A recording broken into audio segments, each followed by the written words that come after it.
At Citi Field in New York, the New York Mets play the Florida Marlins. New York Mets baseball on SNY is brought to you by IOTV. Get the best in HD free with IOTV. By Suzuki, see the Ultimate Wave Tahiti IMAX film now at the Liberty Science Center in Jersey City. Brought to you by Suzuki Automotive.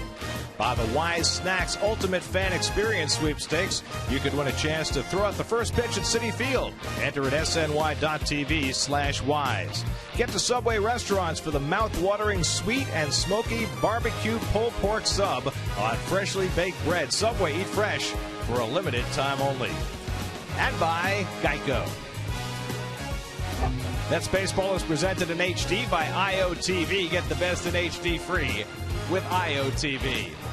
And a pleasant good evening, everybody, and welcome to Citi Field. I'm Gary Cohen. Keith Hernandez joins me in just a moment as the Mets play the Florida Marlins in a makeup game from a game that was rained out back in May.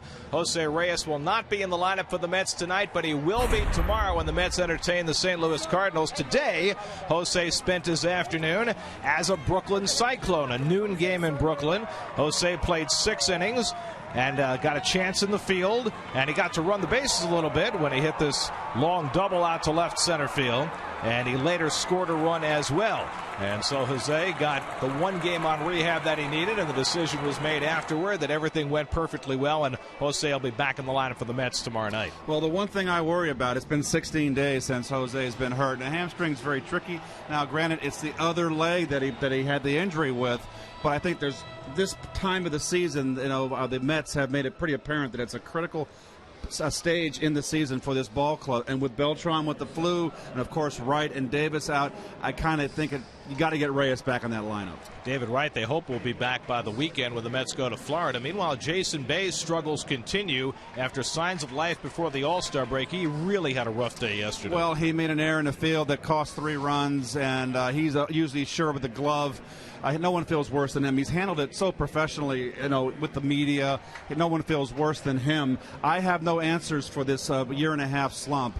He probably wouldn't be in the lineup today if it wasn't for Beltran down with the flu. This is Carlos's 3rd game he's going to miss in a row. On the mound tonight for the Mets, Chris Capuano, his first start since the All-Star break, and he was arguably the Mets' most consistent pitcher going into the break. Well, he's 8-8 on the year, and he could easily have 12 wins under his belt. Last outing, right before the All-Star break in San Francisco, he lost another tough one, 3-1. He's been so consistent. He's on a pitch count, of course. He's had the 2 injuries to his elbow over his career. He's on a 100-pitch count, but he has just been really solid. On the other side for the Marlins, who've been red hot, Clay Hensley comes off the disabled list and makes his first start in 3 years. Well, this will be his 41st career start, a former San Diego Padre. He was down since June 3rd with a sprained right shoulder. He's been in rehab. This is his first time back in his first appearance since the injury, and ironically, he's starting. So a brief interlude for the Mets and the Marlins on a steamy night at Citi Field. Keep the hydration going. All the action coming your way right here tonight on SNY.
Club pick-a-packs are on sale now. Choose your games and get a bonus game in August or September. Each ticket includes $30 of ultimate credit to enjoy dining in the Champions Club. Visit Mets.com now for your tickets.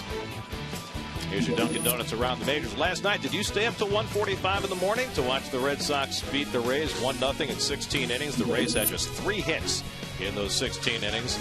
And Dustin Pedroia finally drove in the winner in the 16th. Grady Sizemore on the DL for the 3rd time this year, bruised knee. The Indians without him today won the opener of a day-night doubleheader from the Twins as Drupal Cabrera, who's just having a magnificent year, hit the 3-run homer. That was the difference for the Indians. Chris Capuano ready to make the start against the Fish. First pitch coming right up.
Make a one-day stop at Citi Field. They played in Chicago yesterday. They'll be home tomorrow night. Emilio Bonifacio's got the longest active hit streak in the major leagues right now. That's right, Emilio Bonifacio playing third base, 16-game hitting streak going. Hanley Ramirez has gotten red hot since being moved to the cleanup spot by the new manager. That's the old manager, the new manager, Jack McKeon. And the Marlins have won 12 of their last 16. And they'll face Chris Capuano tonight. And everybody said, how can you bring an 80-year-old in to manage a ball club? Well, look what he's done with this club. And there's Chris Capuano's numbers on the year. And that .412 earned run average is the set that he got off to the bad start. He's been slowly moving that ERA down the line. You can see awfully tough on the left-handers. Gives up the long ball to the righties. He's got to be careful. And take a look at the defense. The Metropolitan defense brought to you by Lexus. And ho ho ho, and a bottle of rum. First start at second base, Mr. Harris. So Turner gets a day off today. Bay out in left field. That was the big bone of contention over the last 24 hours. Would he get a day off? Well, Bay's back in left field. How about that? Well, Terry Collins said before the game today, he doesn't need rest. He needs to play. And so Terry was going to run him out there again and hope that Bay can rediscover some of the good feelings that he had before the All-Star break. And Jason wants to play. He's not looking for a parachute or someone to blame it on. There's Jack, Trader Jack. What a good man. Jack McKeon took over as interim manager of the Marlins in 2003 and led them to a World Series title. So they figured lightning in a bottle again. Why not? And he has certainly turned the Marlins around. At one point during June, the Marlins lost 19 of 20 under Edwin Rodriguez. They went 5-23 in the month of June, but since Jack has taken over, he's got them pointed in the right direction. And one thing about being an 80-year-old manager, you got nothing to lose. And Jack has been getting in the face of his players and really challenging them to step up and play better. And particularly the pitching staff. He's had a couple of altercations, I guess, where he's kind of vented on the pitchers out there when he's gone out to talk to them. Well, yesterday, Chris Volstad was pitching for the Marlins. He pulled him after 3 innings, made some very pointed comments about Volstad after the game, talked about how he needed to be tougher.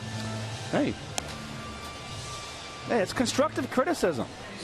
You can't worry about hurting these guys' feelings, Gar. And right now, it's working. They're men. Marlins are back to within 3 games of 500. Bonifacio has had a lot to do with that.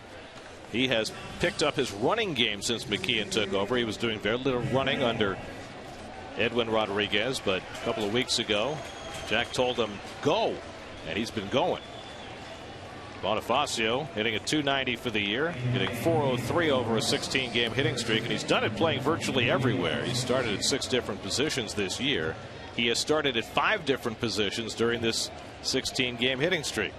So Bonifacio steps in. Capuano ready to go, and the first pitch of the night is in for a called strike. Well, one thing Capuano will do, he will throw strikes. Only 30 walks, 4 of them intentional. So let's just say 26 walks on the season in 102 2/3. That's outstanding. Corners are in against the speed of Bonifacio, who lifts one out to left center field. Back goes Pagan to the edge of the track, and he reels it in for a long first out. Off the bat of Bonifacio, certainly not a power hitter. But that went a long way. He sure did. Had a good cut on that. He's a better right-hand hitter, Bonifacio. Here's Omar Infante. Infante, who had a great year with the Braves last year, has really struggled this year with Florida. Look at the on-base percentage, just .301. He's been bothered by a sore knee and sat out yesterday because of it, but right back in the lineup today. I mean, Infante is a very nice player. He's along the same line as Martin Prado, his former teammate with the Braves, but Prado's a better player, better hitter. But I just always felt that Infante was a perfect role for him in Atlanta, Gary, as a fill-in player, someone that give you 350 at bats in the course of a season, not someone that could play every day. He hits one deep down the left field line. That'll hook and go foul. So they've taken some shots against Capuano in the first 5 pitches he's thrown. That's what you call a long strike. Capuano, remember, had not allowed a first inning run until his last start in San Francisco. He allowed 2 runs in the first inning in that game. That was enough to beat him, but it was not his fault. The Mets failed to turn 2 double plays during that inning. That cost him 2 runs. That was the game he matched up against Kane, correct? Did he match up against Kane? Lincecum. Lincecum, that's right. And Capuano pitched very well. 2 runs over 6 innings. Both those runs coming in that first inning when the Mets just didn't play well defensively on the infield. The Marlins, on the other hand, have scored more first inning runs than any team in the National League. Here's the 1-2 to Infante, and he hits it out to left center. This one also deep. And Pagan back in the same spot to grab it. 2 long outs to start the night. What does that tell you? Here, hit it. You want to hit 5 balls in this park? Gap to gap, be my guest. Well, Capuano's given up 13 home runs this year, but they have not generally come early in games. They've come later. And it's interesting, the comments in the paper today with Kyle Kendrick, who pitched a fine ball game against the Mets yesterday and beat them. He said, shoot, I love pitching in this park. It's big. Takes the pressure off. I'm a sinker ball pitcher. I want to put it in play. Well, the Mets hit 3 balls in the Mo zone yesterday that would have been out at Citizens Bank Park. Here's Logan Morrison, and he takes a strike. Morrison hitting at .262, 13 home runs, hitting just .225 though against left-hand pitching. Yes, with his 13 home runs, 12 against the righties, only 1 against lefties. And it's bounced down to Duda. He'll handle it himself, and Capuano puts up a 0 in the opening inning. Took him just 8 pitches to do it. Mets will come to bat in the bottom of the first with no score.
Geico. Angel Pagan gets one more spot in that leadoff position with Reyes coming back tomorrow. Daniel Murphy bats third for the first time this year, and Scott Hairston, who had a great game on Saturday, goes into the cleanup spot as the Mets face Clay Hensley, making his first start since 2008.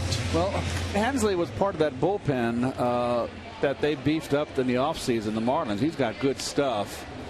You can't really look at his numbers because he had the sprained shoulder.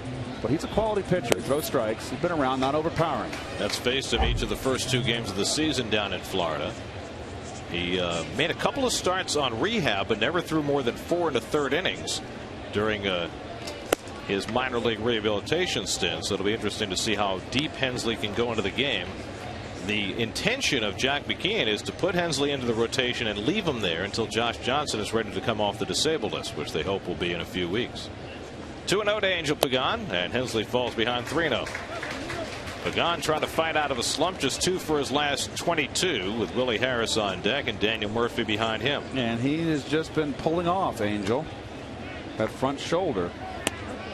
So it's pretty apparent right now we're seeing Hensley as a sinker ball pitcher. So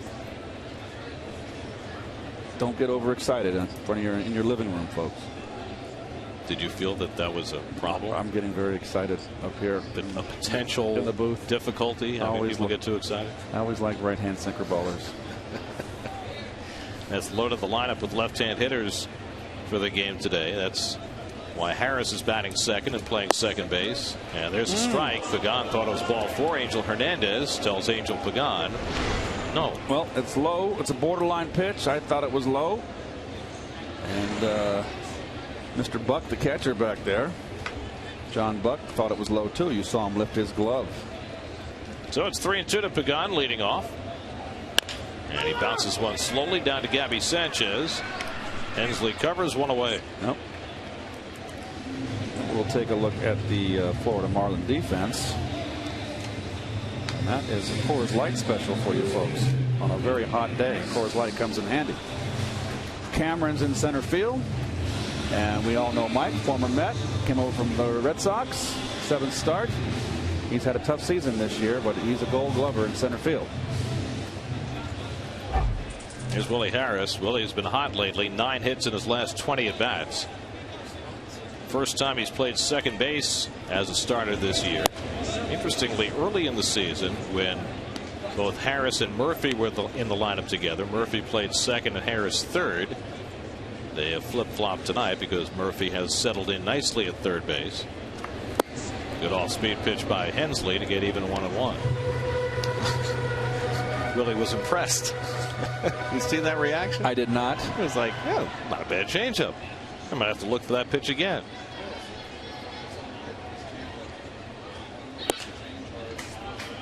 Two and one now to Harris with Murphy on deck. Hensley now 31 years old. First came up with San Diego. His only year as a full-time starter was 2006. Pitched the game of his career that year, a 2-hit shutout at Wrigley Field.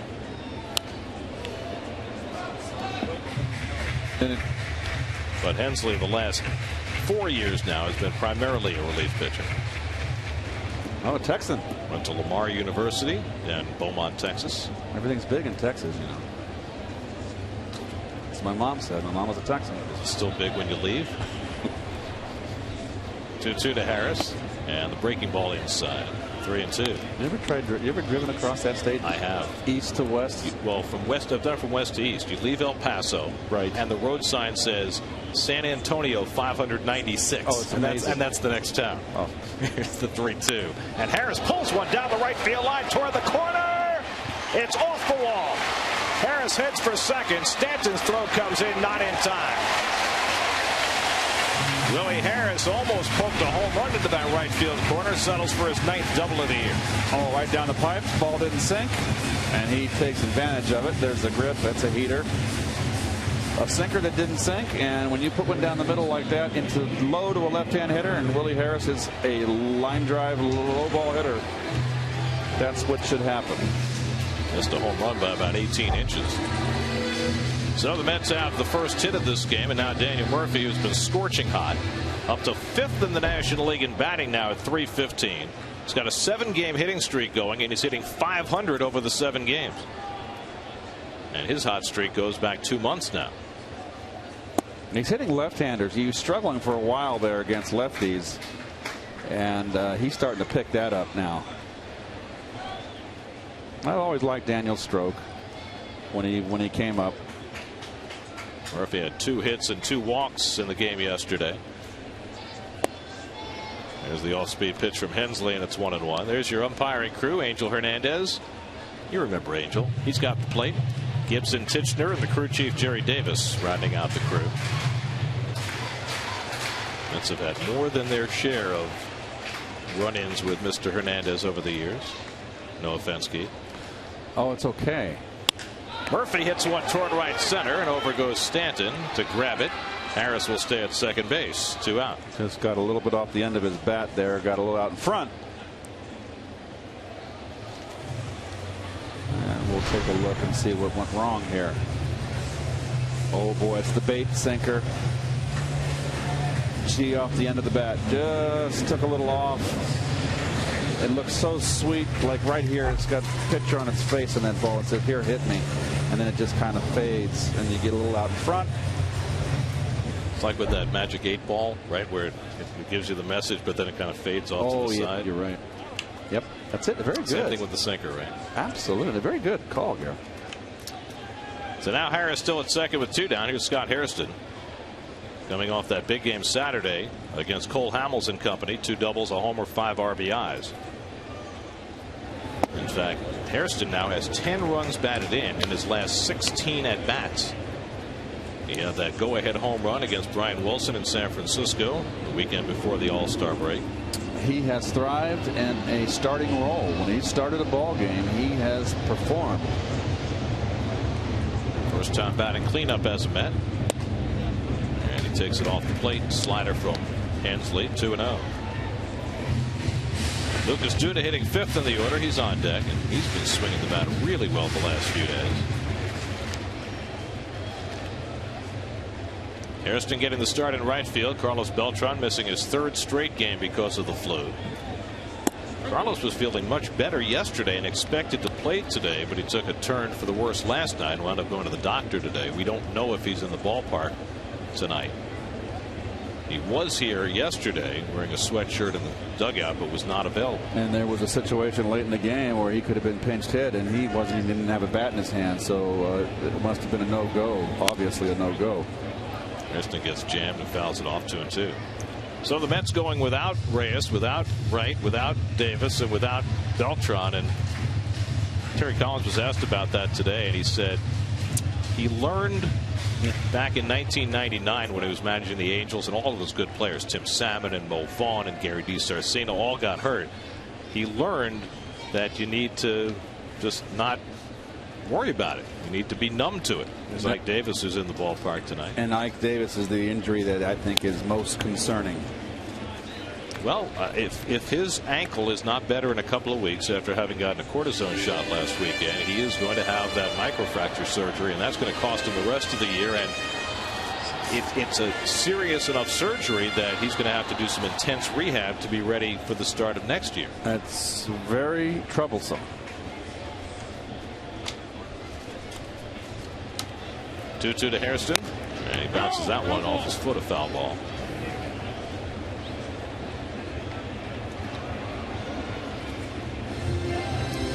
Mets opened the season in Florida back on the 1st of April. There are only 3 players in the starting lineup for the Mets tonight who were in the starting lineup opening day in Florida.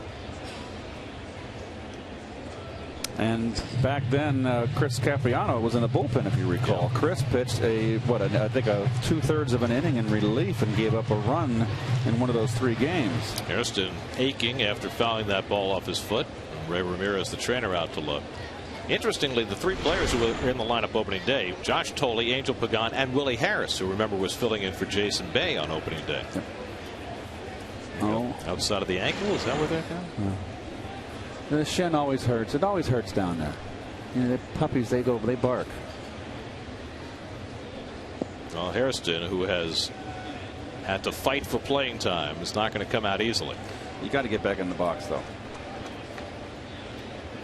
You know when you get back in the box too, you're going to be your foot that's hit will be like I can't make. It's like you can't put spasming. Yes, well, not spasming. It's like you're on your tippy toes and you're just. It doesn't feel good, and you've got to focus. And now Terry Collins is going to come out and have a look as Scott is having trouble putting weight on that left leg. Angel Hernandez would like to know whether Hairston is going to be staying in. Like to keep the game moving. I think Hensley might want to throw a few pitches, huh? It's a long delay here, and watch the ball sink. Get under the bat, and that's off the front of the shin there, and that always hurts. But the shin bone is a tough bone. You're not going to break it. So very surprised. So there's Jack. And Hairston finally pronounces himself ready to go. And Hensley now is throwing in some warm-up pitches. 2-2 the count to Hairston with Harris at second and 2 out. So here's Hensley. Says, I've waited 3 years to make this start. Now you're making me wait again.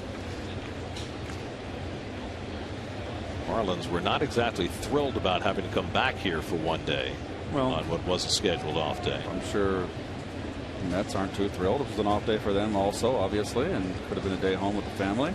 The Marlins will come back here in a couple of weeks, and then they have another trip later in August. So the Marlins thought that the game should have been rescheduled for during one of those series, but the Mets did not have an opportunity to reschedule what was a night game as a night game. Right. So they felt this was the best place to put it. Well, there's two trains of thought. You know, the one thought is, hey, we're already at the ballpark. We're dressed. If you're a player, let's play. Let's wait here all night and try to play it. The other train of thought is, boy, I want to get home. It's raining, it's wet. But you know what? You didn't get paid the piper down the road. If you get the off days in April because of the rain, but you don't get them in this time of dog days right now. We're right smack dab in the middle of the dog days. It's hot, and this would have been a nice off day. Ninth pitch of the at bat coming to Hairston. And the curveball tried to wait on it, but rolls it out to short. Ramirez reads the signature and throws him out to end the inning. So a double and one left. Hairston really struggling going down the line as he tried to run out that ground ball. No score after one at Citi Field.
Today to see every Mets game live or on demand on your computer and your favorite devices. Visit Mets.com to order and get more details. MLB.tv. Baseball everywhere.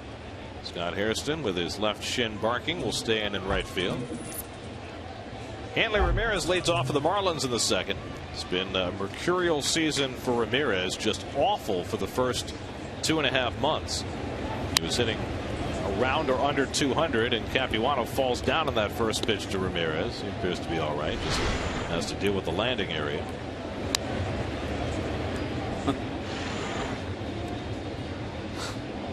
Well, Ramirez, when McKeon took over the ball club, when Edwin Rodriguez, the former manager, resigned, came late for Jack's first meeting with the team. And Jack benched him that day. And the next day they kissed and hugged. Probably didn't kiss. They probably hugged. And he put him in the cleanup spot. And he's been hitting ever since. Been roaring hot. 22 games in that cleanup spot. And you see what the numbers indicate. A complete turnaround to Ramirez's season. He's engaged. He's playing the way Hanley Ramirez is capable of playing. Well, he's always been someone that needs some prodding, and he's a bit difficult. And he's a good kid. I really like Hanley. But you know what? It comes a time where it gets a little tiresome. You know, you're getting paid a lot of money playing a game that you love. Hopefully, I'm sure he does. And a lot of people are out of work. You know, come to the ballpark and count your blessings. Capuano ahead 1-2, and he comes up and in. Now, 2 years ago, Hanley Ramirez hit .342 to lead the National League, drove in 106 runs that year. Last year, he hit just .300. His numbers were down overall, and then plummeted the first 2.5 months of this year, and it really made you scratch your head. Well, he got a really uppercut with his swing. And it looks to me like he's lost some weight, too. There's Eduardo Perez, who took over as a hitting coach. And a complete reshuffling, almost a big reshuffle of the deck when Jack came in. That's Tony Perez's son. Tony Perez, employed Hall of Famer. Good changeup to get him. Capuano strikes out Hanley Ramirez, one away.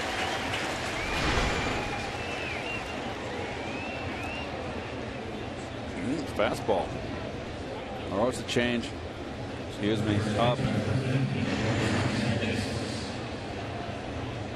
So Capuano's retired the first 4. Here's Gabby Sanchez, who made the All-Star team for the first time. He has started every game for the Marlins. One of those was a DH, but nonetheless, not too many guys start every game these days. And he's a Met killer over his career, his young career. Getting .398 lifetime against the Mets, and that changeup's in for a strike, 1-1. And he comes into this game tonight really struggling at the plate. But somehow he seems to put the bat in the ball when he plays against the Metropolitans. Popped up. Duda coming over with Tolle, and it's in the crowd.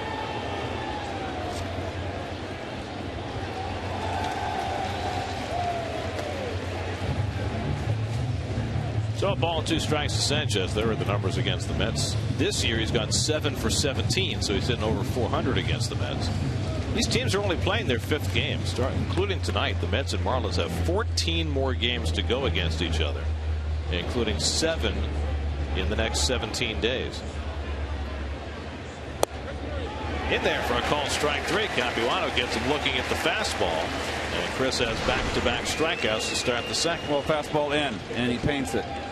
And that's a weapon for Chris, and something he has to do to the right-handers because he's got the changeup, and the only way the changeup can be effective, and it's a big out pitch for him, is you've got to keep those right-handers honest and pop them inside. So here is the very powerful Mike Stanton, just 21 years old, tied for 5th in the National League with 20 home runs, including a couple of bombs on Saturday, and he takes a strike. Stanton recently had a long stretch where he did not hit a home run, but he is as powerful as anybody in the game right now. He's a big, strong kid. And 101 strikeouts on the season, so he's on a pace pretty much to strike out 160 times. But he's dangerous. 6th in the National League in slugging percentage. And Capuano gets it in at the knees. 1-2. Evidently it poured out in the Hamptons out there. Yeah. Good thing we're not in the Hamptons. That's right. Everything went north of us. North and east. Yep. They're saying it's not supposed to rain the rest of this evening. Maybe later after the ball game is long over. I'm glad I covered up all my outdoor furniture before I left for the park. Very meticulous. Stanton slashes one foul. My outdoor furniture gets uncovered the whole year. It gets snowed on, gets rained on. Oh, you let it out there in the winter. It's Connecticut, you know. You don't like cold, though. You don't go out there in the winter. Just let the elements take over. Again, the 2-2 to Stanton. And the changeup is down 3-2.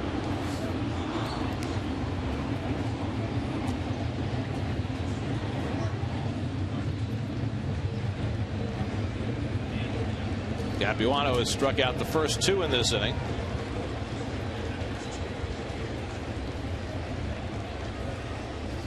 Oh, and he strikes out the side.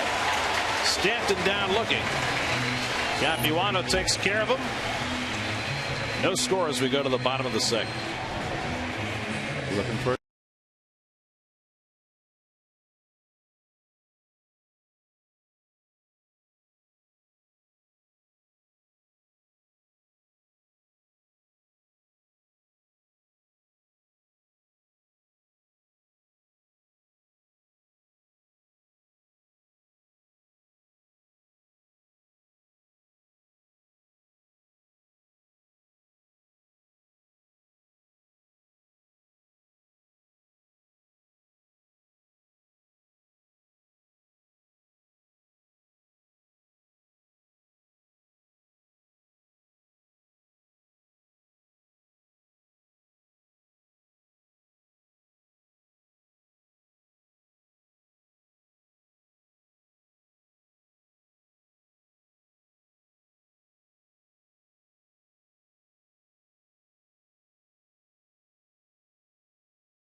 NY are available in HD, presented by IOTV. You can listen to every Mets game on Sports Radio 66 WFAN. Pujols, Berkman, Holiday, and the Cardinals all come in tomorrow night, first at 3. Then the Mets start a 10-game road trip to Florida, Cincinnati, and Washington. That'll take us right to the trading deadline on the 31st. Lucas Duda leads off in the home second. Lucas, 5 hits in his last 9 at-bats, including his 3rd triple of the year yesterday. He is tied for the major league lead in triples among first basemen, even though he's only started 19 games at first base. I'll just show you how this ballpark produces 3 base hits. Absolutely. Duda's still looking for that elusive first home run of the year. 103 at bats for the very powerful Duda without a long ball.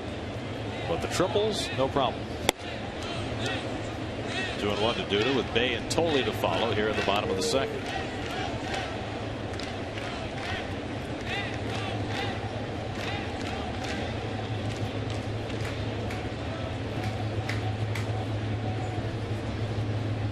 And Hensley misses upstairs with the changeup, and it's 3-1.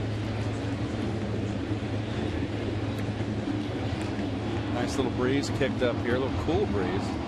It's about 84 degrees right now, very humid. And Duda is on with the walk. So the Mets have a leadoff base runner in the second inning. First walk given up by Clay Hensley. And so Jason Bay will bat with a man on. Jason 0 for 4 yesterday. Grounded out a couple of times with men in scoring position. Frustrating day for him. And got booed by the Citi Field faithful in a way that I don't think we had quite heard before. I mean, he'd been booed here and there, but yesterday it really seemed to solidify And that's never fun. No. You don't want to get booed by the home folks. And, you know, as Jason said after the game, you know, nobody's booing me more than I'm booing myself. Yeah. I understand the fans' frustration. I'm frustrated.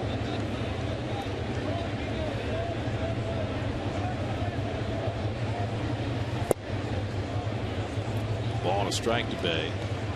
I just don't think that he's picking the ball up out of the hand, and I think his swing is the same. Now it gets all upstairs, and you press. And this has been going on for quite some time.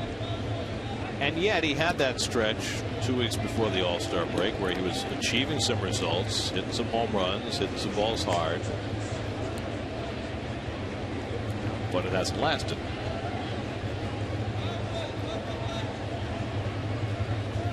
Hit hard down to third, but it might be a double play. The turn by Infante for the 5-4-3. 2 out and nobody on. Well, hit this ball hard and just right at him. And that makes it a tailor-made, not a golf club, double play.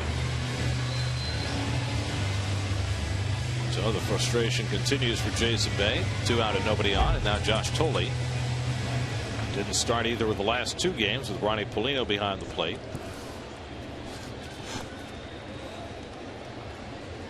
Josh hitting at .255, although his numbers have picked up over the last month or so.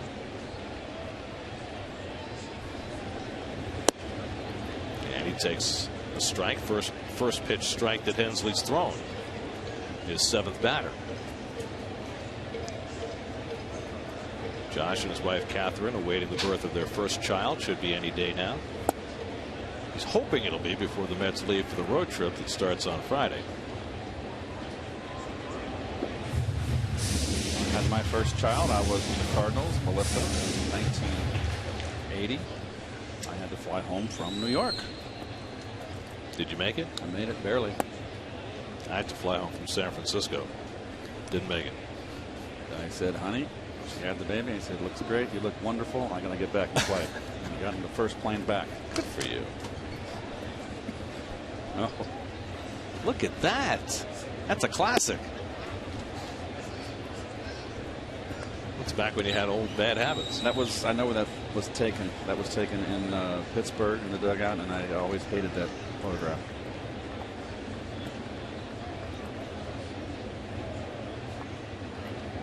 Two to Tolley, and he swings and misses at a pitch in the dirt, and Buck will complete the strikeout. That ends the inning. First strikeout for Clay Hensley. After 2, no score.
come out of the game. Nick Evans will come in and play first base. Lucas Duda will move from first base to right field. So the Mets are down to plan C in the outfield. Well, there's the foul ball off the shin that has sent him to the sidelines.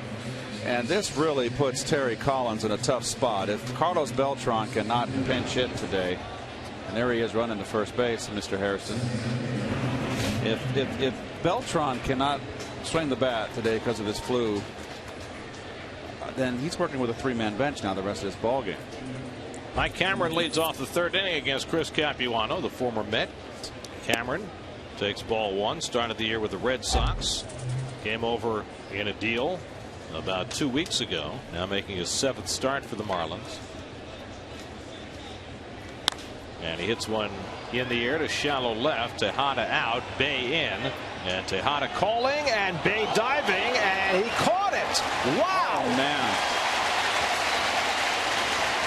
Well, that's a superb play by Jason Bay. A ball that did not appear he had any chance to get to. Well, this is Tejada's ball. He's there, but he's backs to the play, and Bay is the general here. He called Tejada off, so yes, he knew that he could catch it. But boy, it took quite an effort just to get there. Your Home Depot doing more on defense. This is much more. Boy, what a catch.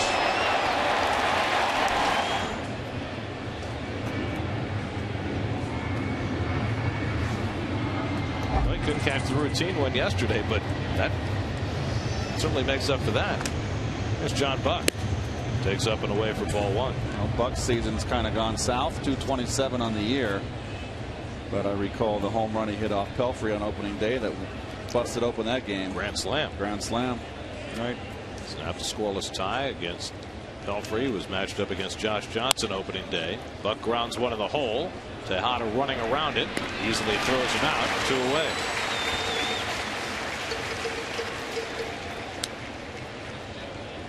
So 2 up and 2 set aside. Capuano's retired the first 8.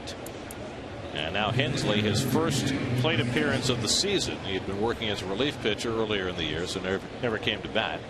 You see the lifetime numbers, 8 for 72. Yesterday, the opposing pitcher, Kyle Kendrick, went 2 for 2 in a sacrifice against Mike Pelfrey, and Mike was kicking himself about that. No, he basically said, pitcher goes 2 for 2 against me. That's not a good thing.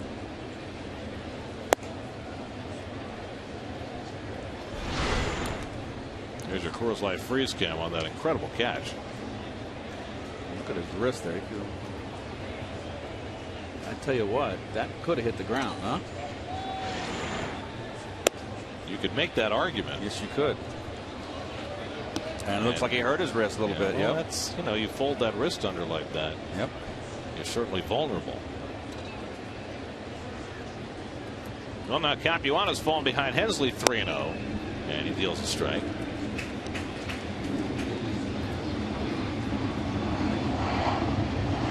Emilio Bonifacio, the leadoff hitter, would be next.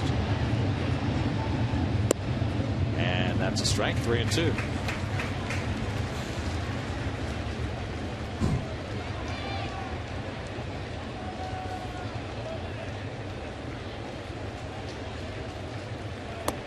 And he walked him. Wow. So Capuano, changeup. after retiring the first 8, walks the opposing pitcher in his first plate appearance of the season. Now, doesn't make any sense at all right there, throwing a pitcher a 3-2 change when you started the game in the first inning and you had 2 long fly balls by Bonifacio and Infante that were caught. It's like, here's a fastball, here, hit it. So here is Bonifacio, who hit one to the warning track in deep left center his first time up. That Pagan was able to run down. And Pagan, who was starting out very shallow, is taking a couple of steps back in center field, remembering that first at bat.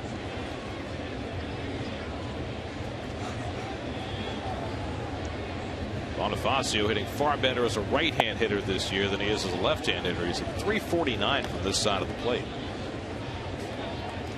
Oh, he's always been he's a natural right-hand hitter, better right-hand hitter. Jack McKeon's been after him to take more pitches, draw more walks. Said, if you take some call third strikes, that's on me, but I want you to walk more and use your speed. And Bonifacio has been making an effort to do that. Has his on base percentage up to .363. The thing about McKeon, he's been very forthright with his players about what he expects from them.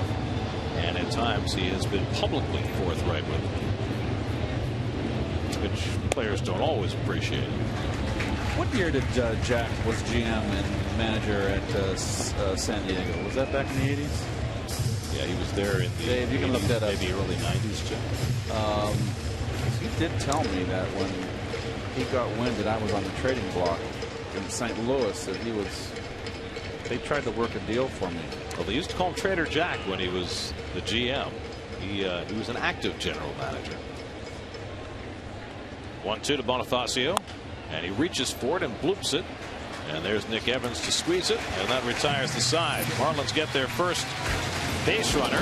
They might have had their first hit, but for the efforts of Jason Bay. A highlight reel catch. Hope he didn't hurt himself. No score at Citi Field.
Tonight, who is the oldest manager in Major League history? And no, it's not Jack McKeon, although he's really close.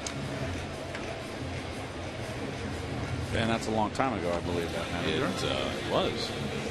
That guy was manager for 50 years. 30s, 20s? Well, he was a manager for 50 years. Oh. Maybe the 1800s? No. No. Really? Well, I know who it is. I know you do.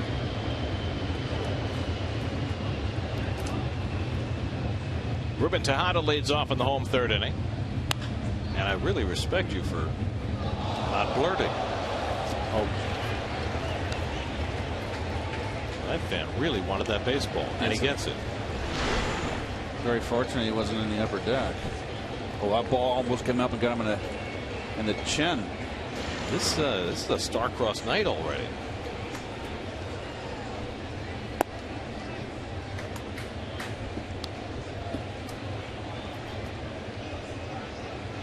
It's been a tough slog for young Ruben here with the bat. 7 hits in his last 42 at bats. But he's been playing every day at shortstop with Reyes out. Be interesting to see what happens tomorrow with Reyes returning. Whether Tejada stays in at second base or Turner, or how that's going to work out. Behind the plate, Buck comes back and sheds the mask to make the grab. Tejada retired, one away. Because, you know, Turner has been kind of up and down over the last month or so. Turner yesterday's ball game was completely overpowered by the left-hander Antonio Bastardo. In a big tough spot there. You know, he's come through quite a bit this year. Can't do it all the time, but Bastardo just threw a fastball inside right by him to strike him out. Have you tried one of those chocolate chip cookie ice cream sandwiches? You know, when I was 250, I probably would have. Well, when you were 250, you shouldn't have, but now you can. It's like Buck, when he tossed his mask on that pop-up, might have messed it up. Well, So we go with plan B. I mean, everything's going wrong tonight. Hairston fouls a ball off his shin, and Bay might have hurt his wrist, and the fan falls out of the stands, and Buck mangles his mask. What's going on? Maybe there'll be a no-hitter tonight. It's makeup game theater. Oh, see. You know, people accuse me of being a jinx. I'm not usually that blatant. And here's his mask, throwing his mask, and whatever happened, happened. I don't know. Looked like a fairly gentle toss. Just Capuano takes a big cut. Capuano 2 for 27 at the plate this year. Both of his hits have been doubles. Well, how about this? The Tampa Bay Rays last night played 16 innings with the Red Sox. They got 3 hits in 16 innings. Tonight, they're playing the Yankees. They've got 4 runs and 5 hits in the first 2 innings off A.J. Burnett. That's usually what happens. It's a crazy game, right? Yep. Josh Beckett was unbelievable last night. Gave him an infield hit in the first, and then no more base runners through 8 innings. 1-2 now. So we got word from Mr. Jay Horwitz, my good friend. Left shin contusion, x-rays negative on Mr. Hairston. What do you got the x-rays? Thank you, Jay. That's fast. Swing and a miss, and Capuano is down. Second strikeout for Clay Hensley. So Scott Hairston, left shin contusion. And he is day-to-day. Is that right? Is he day-to-day? Is that the report? I'm sure it would be. More importantly, in this game, Terry's only got 3 men left on his bench if, of course, Beltran can't answer the bell with the flu. So here's Pagan with 2 out and nobody on. And he takes the off-speed pitch for a strike. Pagan grounded out to first base his first time up. Mets are facing Clay Hensley, who's making his first start in the majors since July 24th of 2008. Coming back from the disabled list to make this start. I don't think the Marlins have any idea how deep Hensley can go into this game. As you mentioned, his 2 rehab starts, his longest outing was 4 1/3. His longest outing in a major league game this year was only an inning and a third. No, he's throwing a lot of pitches. He's been deep in counts. Threw 24 pitches in the first inning. He's up to 47 now with 2 out in the third.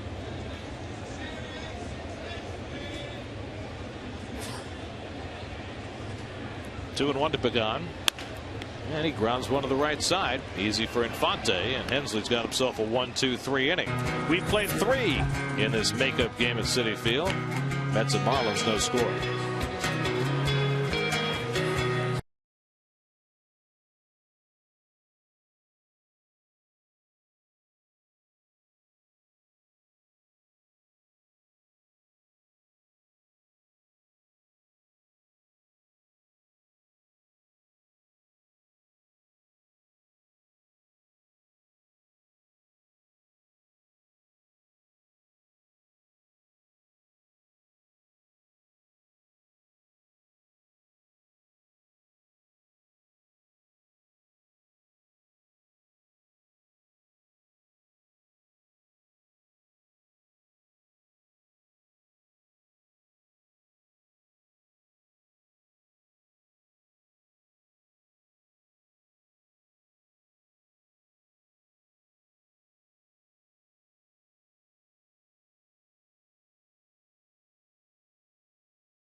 broadcast team, you and a guest could have dinner with us. Oh boy. Then catch the Mets Marlins game in an SNY suite at Citi Field Thursday, September 1st. Plus, you'll be featured in a segment on Mets Weekly. All proceeds benefit the high school basketball team scheduled to play in the 2012 SNY Invitational. Just go to sny.tv/charity auction and bid today. Well, a much more chipper looking Carlos Beltran in the dugout. So clearly feeling a little bit better, and hopefully for Terry Collins available off the bench for tonight's game. Chatting with Ronnie Polino. Omar Infante leading off in the 4th inning. Fly deep to center his first time up. It'll be Infante, then Logan Morrison, and Hanley Ramirez for the Marlins in the 4th against Capuano, who has yet to allow a hit. Popped up.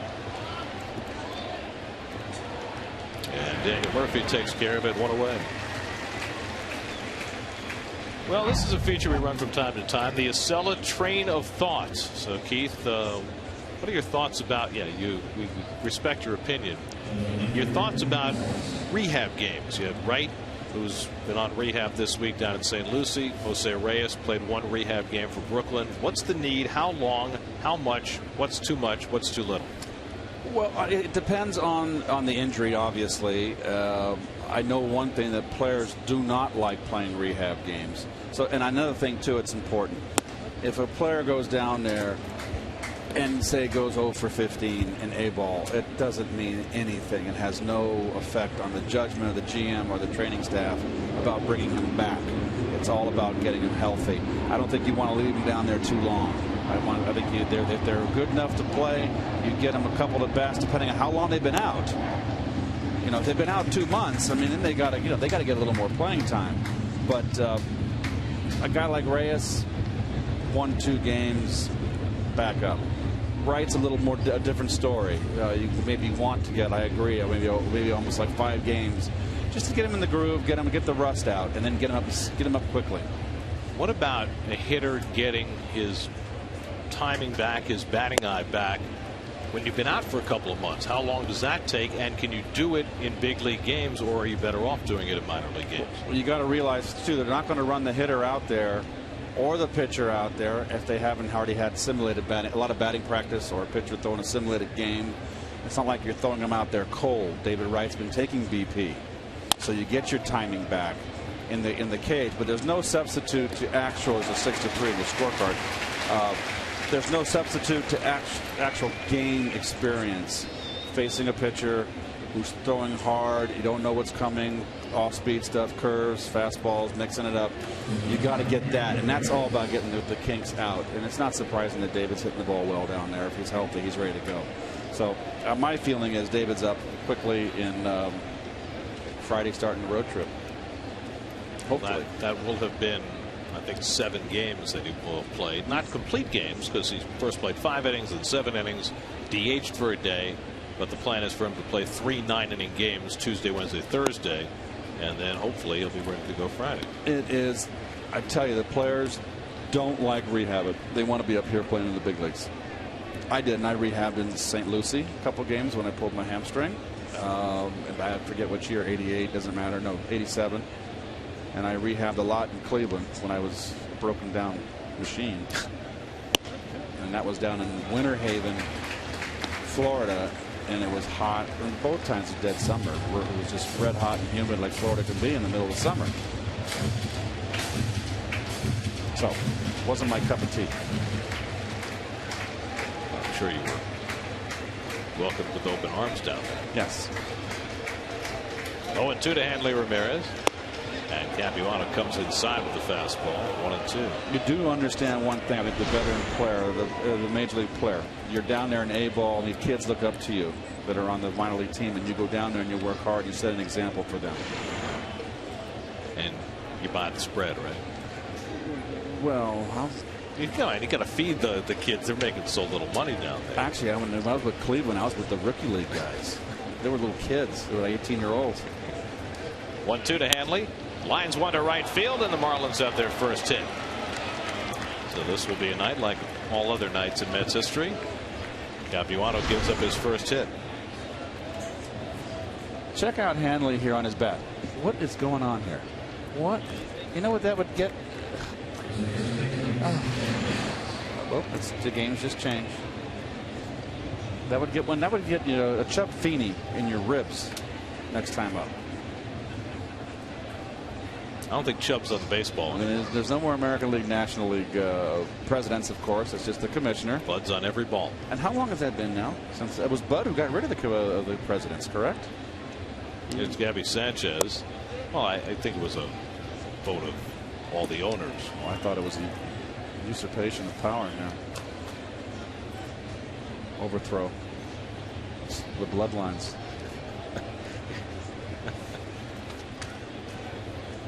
Getting to the War of the Roses now. What was that? The House of York and the House of Lancaster, correct? It was. Sometimes your depth of knowledge just overwhelms me. Oh, I just read Shakespeare. Sanchez went down looking his first time up. And the changeup from Capuano misses 2-0. Sanchez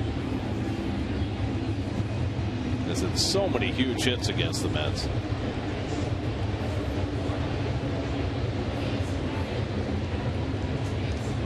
Grew up in Miami, University of Miami product. Florida Marlin. It's like an institution down there. I see that Dave passed over in '88. I missed 38 games. And that was I believe, my hamstring that I pulled. So that would have been your stint in St. Lucie, which was the first year that the Mets were in St. Lucie. And I came back. In the first 3 games. I guess I went 5 for 13. I know my first at bat back was in Pittsburgh off of Dave Rucker, and it wasn't my first at bat. Left-hander. It was late in the game, and I had a 3-0 count, and Davey gave me the hit sign. When I saw this hit sign, I had to step out of the box. Took a deep breath, threw me a fastball. I hit a home run to win the game. Wow. Do you remember those? You weren't really a 3-0 hitter. No, but as you got older, I liked to hit 3-0. When I was young, I was just too antsy. I missed more games, Dave, in '89 when I broke my kneecap. I remember that. That was the end of me. 3-1 to Sanchez. And it's low ball 4, so Capuano issues his second walk. So after 2 out and nobody on, a base hit for Ramirez, a walk to Sanchez, and Mike Stanton will get a chance with 2 men on.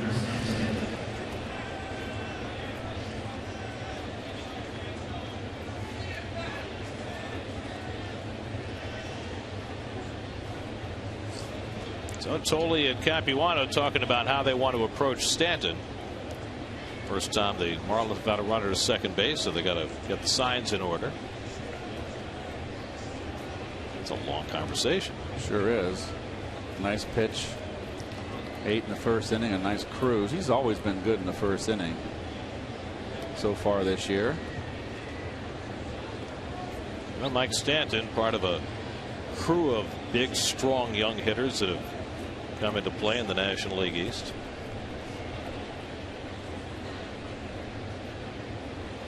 And he lines one to left center. That's going to be in for a base hit and go to the wall, and the Marlins will take the lead. Ramirez is in. Sanchez being waved around, and there'll be no relay throw. It's a 2-run double for Mike Stanton, and Florida jumps in front 2-0.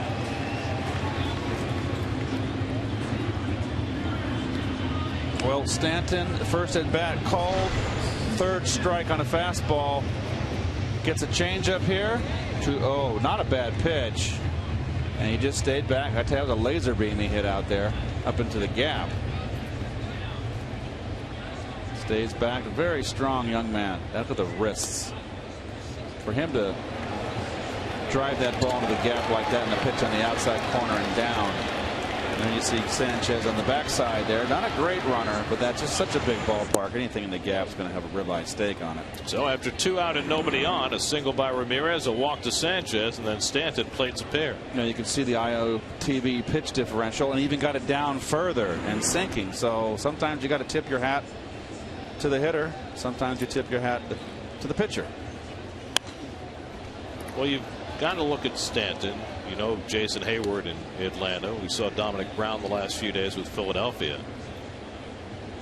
Any opinions about the future for that trio that the Mets are going to be facing so often these next few years? Well, Stanton's very strong. It'd be interesting to see Stanton in a new ballpark that's going to open up next year in Miami. How big is that park going to be? Because really, Dolphin Stadium, is it called Dolphin Stadium? It's Sun Life Stadium. Sun Life Stadium is a big park. But Stanton, I like his swing. He's a big, strong kid. Dominic Brown has all the tools, a little bit of a long swing, Gare. Needs to shorten that swing up a little bit, more compact. I like Mayberry a lot. I really do. I think he's got a chance to be a really, really good hitter with power, and particularly 81 games at that ballpark. And then you got the two big left-hand hitters in Atlanta, Hayward and Freeman. And Hayward has got a little bit of a funky swing. You know, I felt he should have been Rookie of the Year last year, and you disagree, and that's fine. I felt that Hayward was there longer and should have been the Rookie of the Year. But he's got injuries, and you got to worry about his shoulder, and his swing this year is not something's amiss with his swing, and so the book's out on him. But he's another guy with a world of talent. Got all the tools, and he's proven he can hit when he's healthy. He's had a good rookie season. And the other youngster was Schaefer. Freeman. Freeman I like too, because Freeman is going to have to hit because he doesn't run well. He's not a great fielder over at first base. He's a big kid, but I like the way he goes the opposite field. And I always like to see young hitters able to go into the opposite field and drive it, not slap it. Then as you get older, you learn to pull. I think he's right there on the list. Cameron pops one up in foul ground, and that'll make it into the crowd. And then probably next year I'll be asking you the same question about Bryce Harper. That's true, and I'll be looking forward to that. You always like to see the young kids come up, the new talent.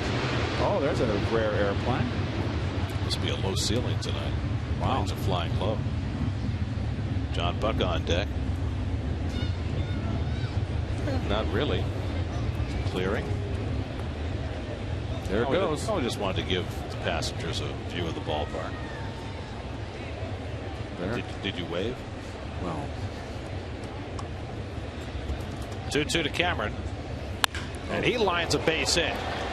Stanton around third. He'll come in to score. Mike Cameron with an RBI single. And the Marlins, after 2 out and nobody on, have put up a 3 spot here in the 4th against Capuano.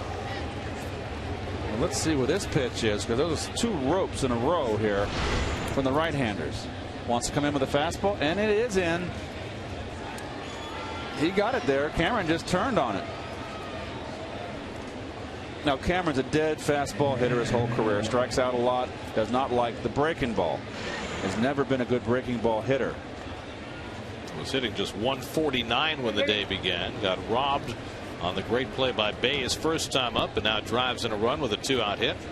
And now the number 8 hitter John Buck comes to bat. First pitch changeup, 0-1. Buck grounded out to short his first time. So after Capuano retired 11 of the first 12 batters, with the only interruption a walk to the pitcher in the 3rd inning. He's given up 3 hits and a walk that have produced 3 runs with 2 out of the 4th.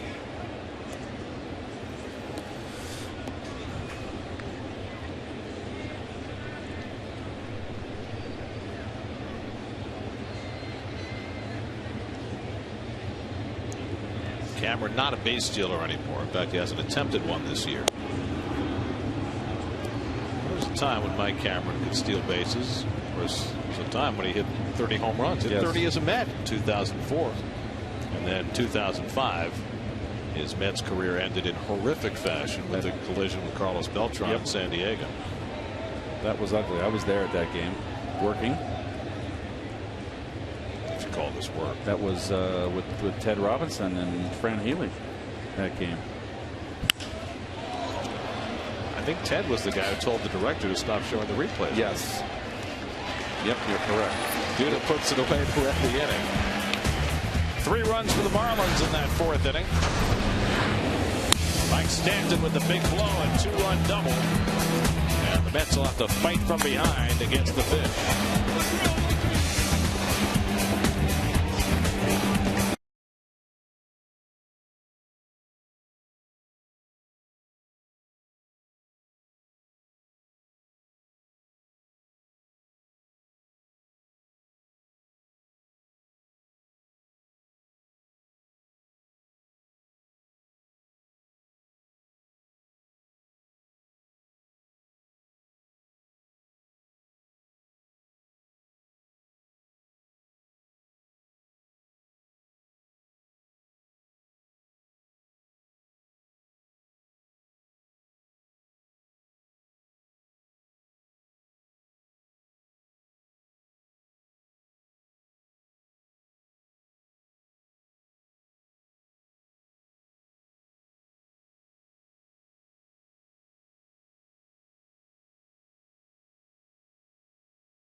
That they were a contender before the trading deadline. It's getting dicier every day. It certainly is, and the Braves have really got a nice little bulge going there, 5-game bulge.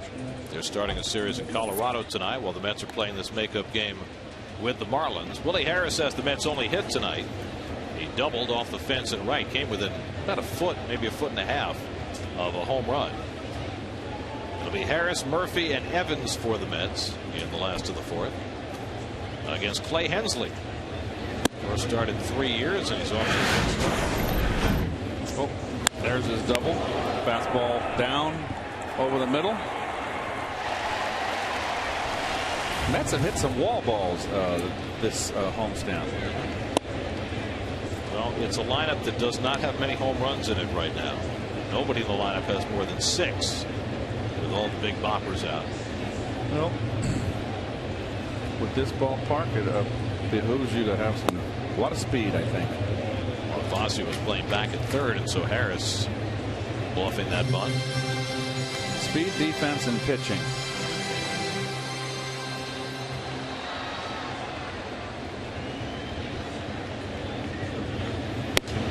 And too high, and Hensley falls behind 3-1.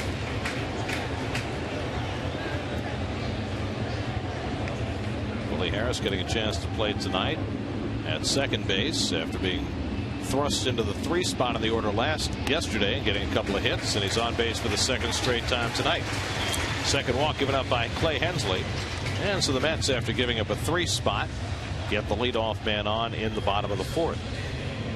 And here's Murphy, who flied to right his first trip. And Murph, remember that last at bat, a little out in front of that little change, fading change, sinking change. See what adjustments Murph makes.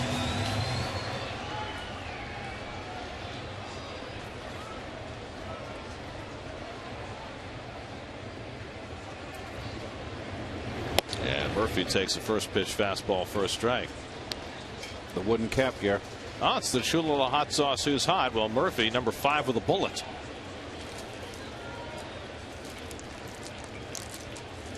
Moving up. It's like the old billboard charts, right? With a bullet. George Jefferson moving on up to the east side. That was a good show. I love that show.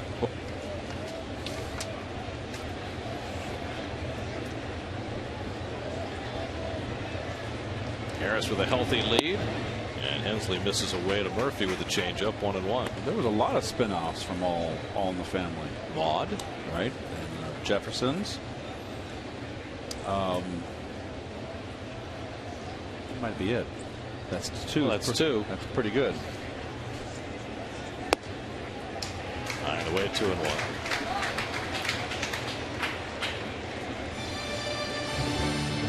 John Buck out to talk to Hensley.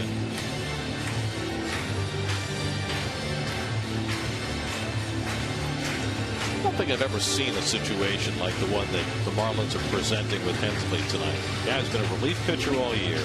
He gets hurt. He throws a couple of rehab stints, and all of a sudden he's a starting pitcher. I know. I think a lot of it's because of obviously Josh Johnson being down. Looking at their rotation, of course, they've got Nolasco, Volstead, Vasquez, and Sanchez.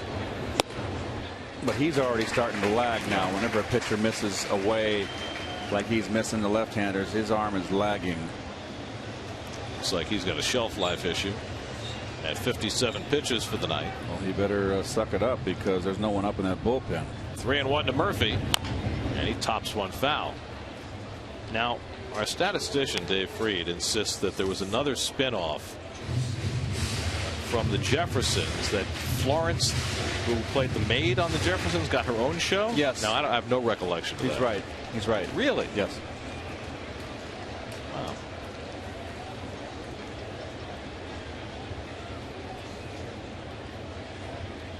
Harris back to the bag. Mike Dunn, the left-hander, up in the Marlins bullpen. He came over in the trade in the offseason that brought in Fonte over. That was the Ugla trade. Dan Ugla, of course, went to Atlanta. And he's not having a good year at all. What the Braves are doing it without his bat. Can you imagine if Ugla was having a normal year?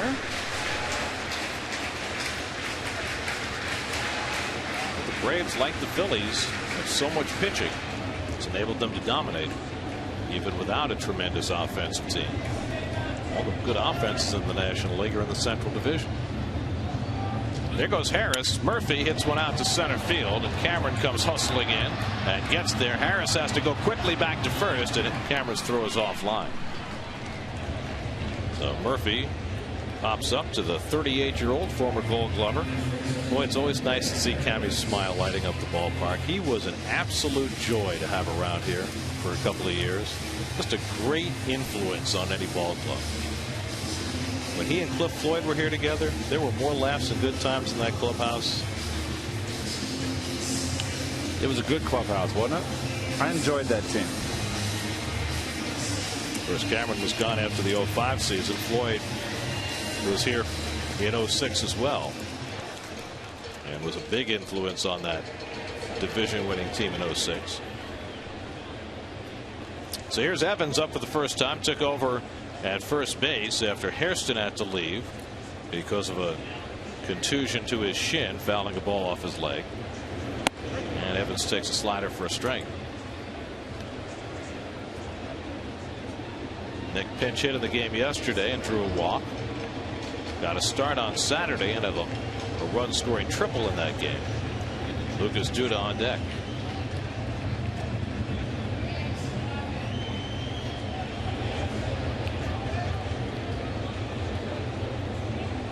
Interesting that when Hairston went out of the game, Terry chose to bring Evans in and move Duda to the outfield when he could have brought in the left-hand hitter Pridey, with the Marlins starting a right-hander. And put Pridey in right? Yeah.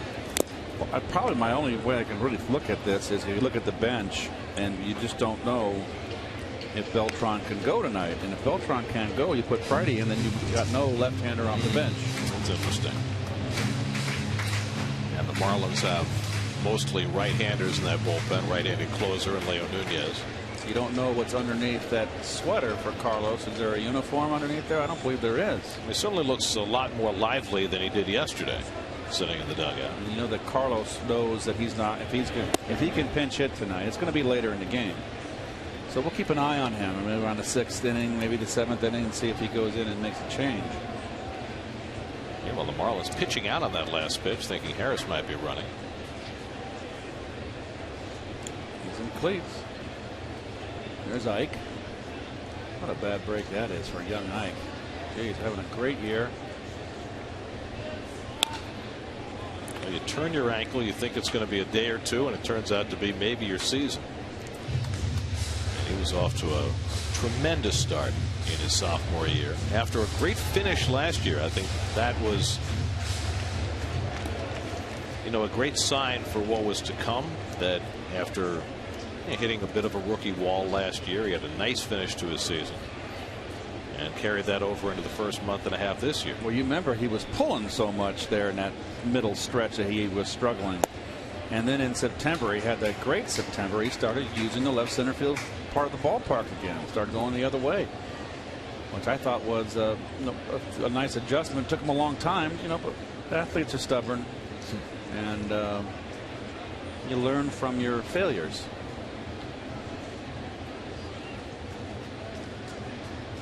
Two to Evans. Another foul ball. So failure really isn't the right word. If you're a failure, then there's nothing to come back from. But so I can't think of the right word for it.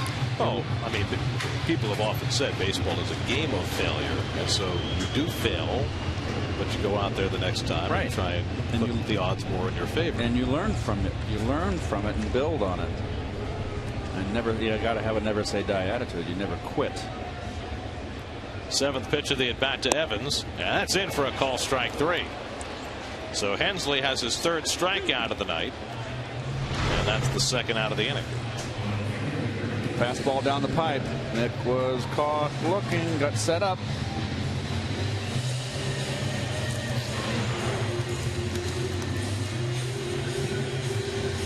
So now Duda with 2 out and Harris still at first. Duda walked his first time up. Lucas moved to right field when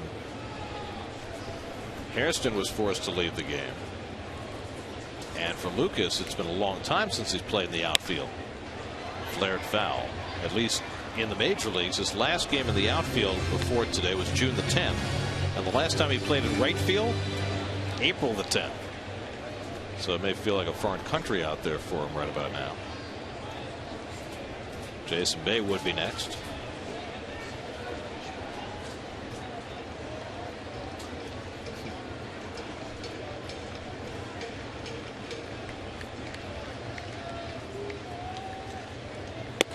Too high, and it's 1-1. We mentioned the Rays coming back after that 1-0 16-inning game last night. The Red Sox, who won that game, and they only had 5 hits in the 16 innings, and they've got 6 runs in the first 5 innings in Baltimore.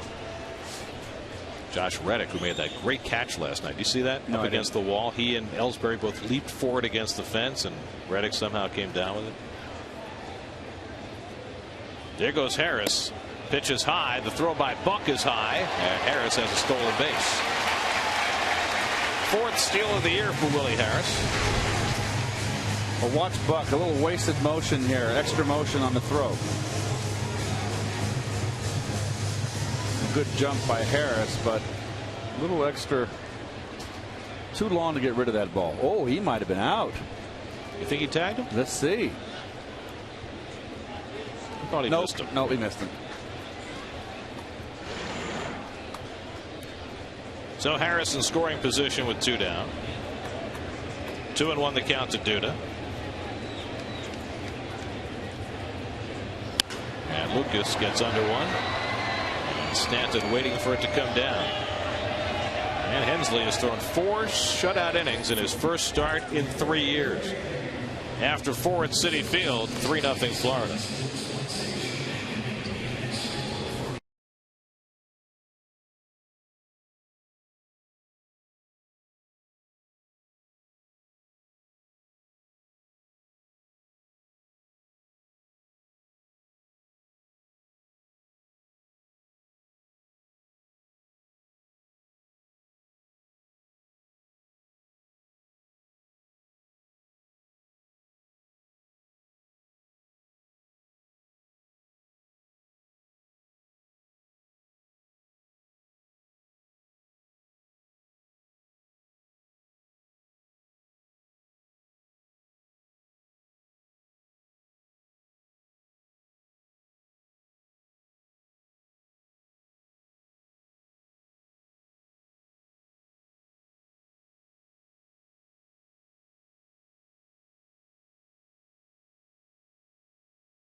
history. Well, he owned the team. Right. So Connie Mack was able to manage until he was 87 years old.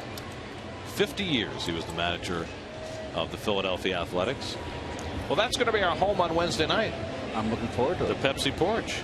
And we are going to be broadcasting, folks, From right there. right about in here. Right there. Right there. And I'm looking forward to it. And it's a repeat of what we did at Shea Stadium, 3 years ago? Yeah, but it's going to be different because, you know, even though we were higher in our perch in the upper deck at Shea, we were still right behind the plate as Hensley floats one into shallow left center, and a great catch by Tejada. Wow, what a play.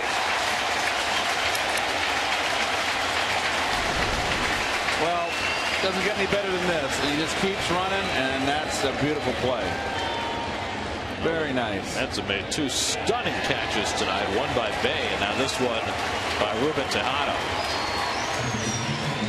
Very nice. The pitcher always appreciates that.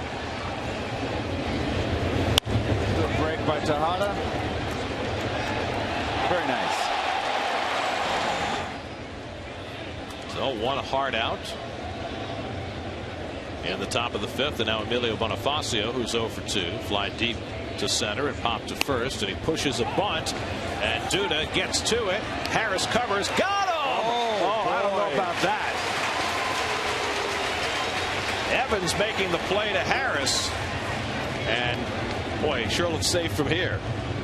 First base umpire Greg Gibson, who we've seen quite a bit this year, called him out. Nice play by Evans. Right-hander makes it tougher. Let's see. Oh, he's safe easily. Safe by a mile. Gosh, he butchered that one. Well, Greg Gibson has been right in the middle of a bunch of blown calls involving the Mets this year. Oh, and that's just the latest. That is not a good call. As Curly Q-Link would say, putrid. So a break for the Mets, and now Infante figures he'll try the bunt. Capuano guns it, and he's safe. I'm not sure he wasn't out. If he was safe, it was by a much smaller margin than Bonifacio was. Let's see.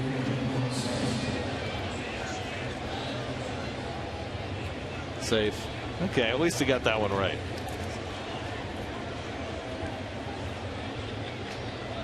He beat it.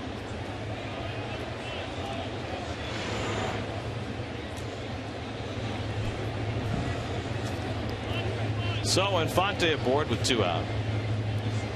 And now Logan Morrison, who's 0 for 2, grounded out to first, grounded out to short.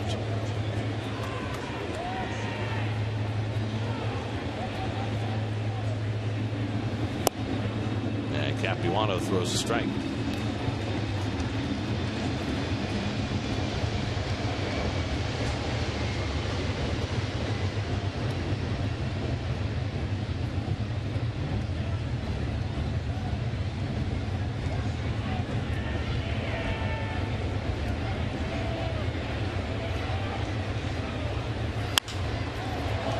In the air to center, easy for Pagan. And that'll do it for the Marlins in the top of the 5th. Interesting inning. Mets got a benefit of a good call, and they also got a great catch. Ruben Tejada robbing Clay Hensley of a hit. We're halfway through. It's 3-0 Florida.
The Marlins scoring 3 runs after 2 out and nobody on in the 4th. Mike Stanton with the big blow. Meanwhile, Clay Hensley in his first start since 2008 has held the Mets scoreless over 4. And Jason Bay starts the home 5th and takes a strike. The first 6 batters Hensley faced tonight, he did not throw a first pitch strike to any of them. The last 9 batters, he's thrown a first pitch strike to all of them. Get the kinks out. Been the DL a long time. I wonder how you sprain a shoulder. That was his injury. Bonifacio charges and gets Bay by a stride, 1 away. I mean, if he hurt it throwing, I've never heard of a pitcher spraining his shoulder. You got to think maybe, I don't know how he hurt it. I didn't see anything about a collision or anything like that, or he fell down. I think it was just wear and tear, and you know, sometimes they will categorize an injury in an unusual way. But he certainly appears to be okay now. About to throw his 75th pitch of the night as he takes on Josh Thole, who struck out his first time. I mean, the Mets have always struggled against Hensley when they faced him in relief. And his numbers for his career in relief are far better than his career numbers as a starter. But right now they need him as a starter until Josh Johnson is ready to come back. As Thole yanks one down the right field line, down toward the corner, a foul ball. The Marlins have tried 4 different pitchers before Hensley in Johnson's spot since Johnson went down. They tried Jay Bente for 1 start, Eli Villanueva for 1, Brian Sanchez for 2, and then Brad Hand made 5 starts. That quartet combined went, as you see there, 1 and 5, 5.79. So that's why Hensley is being asked to do this now. Mike Dunn is up again in the Marlins bullpen.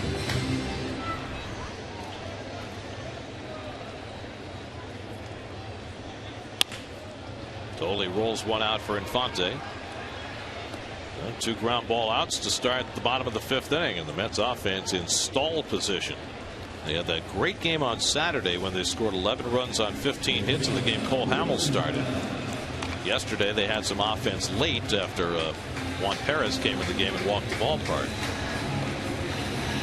But other than that, the last week or so, the Mets offense has had trouble generating a lot, which, you know, is what you expect when you've got the big stars out of the lineup. They were able, though, to keep their heads above water for so long before they finally started facing that iron, starting with Clayton Kershaw in L.A. and then the 3 All-Stars in San Francisco. Well, they got 3 out of 4 in L.A., and that was a positive. And then they just ran into a buzzsaw in San Francisco. You know, they had Kane and Lincecum. They couldn't get behind, could get past them. A lot of guys can't. Tejada fouled out to the catcher his first time.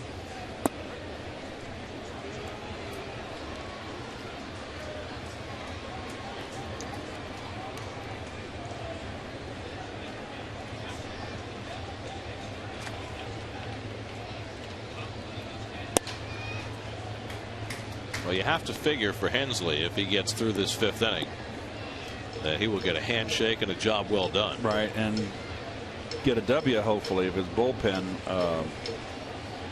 holds on for him. He's allowed just 1 hit. He's thrown 80 pitches now. And Tejada yanks one foul, 2-2. All in all, Jack McKeon has to be absolutely thrilled about what he's gotten from this veteran right-hander. If you think, remember the makeup game with the Cardinals the last week of the season? Joel Pinheiro came in here and put a dagger in the heart. Not in here, but at Shea in 08. Grounded down to 3rd, and Bonifacio makes the throw low and under the glove of Sanchez. Tejada heads for 2nd as Buck scrambles to back it up. So Bonifacio, with the bad throw, enables Tejada to go to 2nd base. No routine right here. And he sets himself to throw and just throws a bad one over there. And Buck hustling down the line. All you youngsters who want to, young catchers out there, Look at Buck down there. That's why that's a lot of effort right there. A lot of catchers can just kind of lollygag it, and there he is backing up. That's what the catcher has to do. And if he hadn't done that, Tejada would have been at third. So it's an error all the way on Bonifacio. Tejada in scoring position, and Capuano will stay in and bat for himself with the Mets down 3-0 in the fifth, and that's probably as much a testament to the Mets short bench as it is anything else. And Capuano pops up the first pitch. Buck sheds the mask, makes the grab, side retired. 5 scoreless innings for Clay Hensley and a 3-0 Florida lead.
Outing for Clay Hensley, just back from the disabled list, his first major league start in 5 years, and a well-deserved hug from Jack McKeon.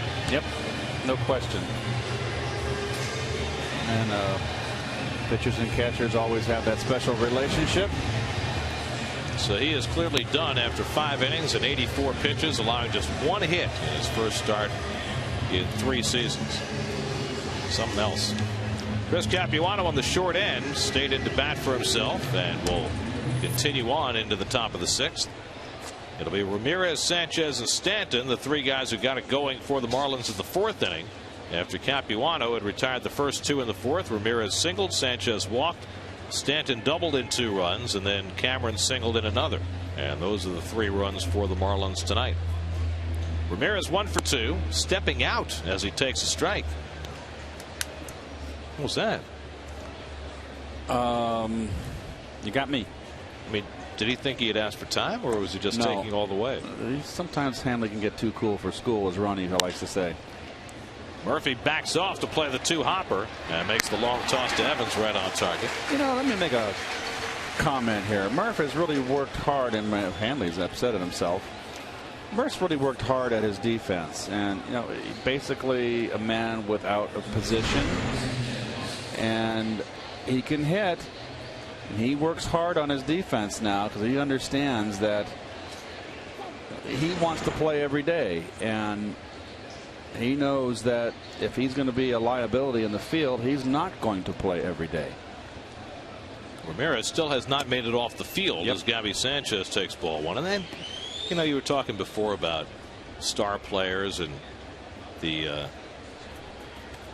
example that they set for younger players. You were talking about in the context of going down on rehab, but it's the same thing in the major leagues. Absolutely, and that's not a good show right there by Hanley. And I really like Hanley, but you know, someone's got to light a fire under him.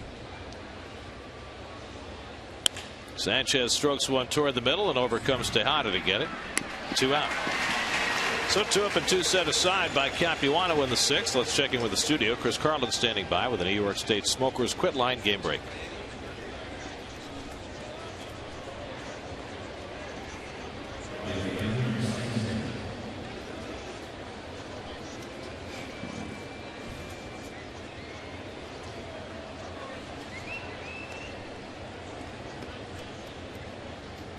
Well, that's early. The Cubs are dreadful. Maybe the Mets would have been better off facing Halladay.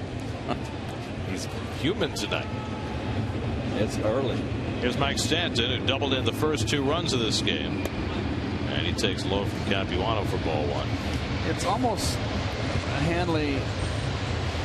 He's been around long enough, and it's almost like a little bit of narcissism when you behave that way. You mean like self-absorbed, putting yourself above the team? It's just self-absorbed, and you don't know what's going on inside that coconut, you know. So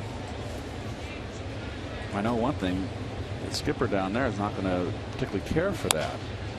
Well, you remember, and you brought it up earlier, when McKeon took over, he benched Hanley Ramirez the first game because he was late for a meeting and he wanted to make a point. Next day, he put his arm around Hanley, put him in the cleanup spot, and Hanley has been red hot ever since.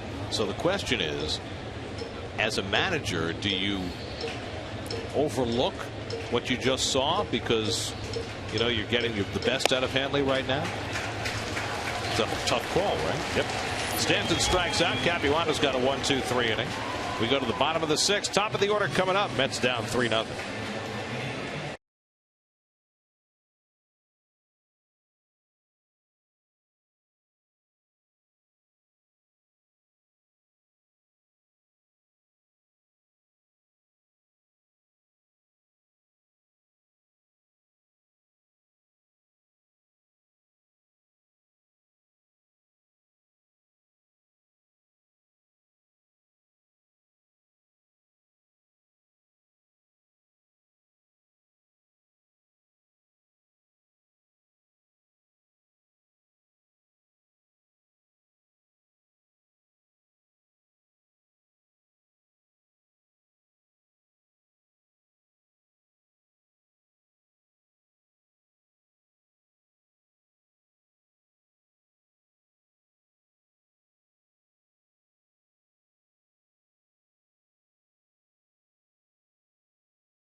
Now everybody's taking the field here, folks, and I know what he's doing with his bat. He started a big uppercut, much like David Wright. So you see he's trying to work on his downswing.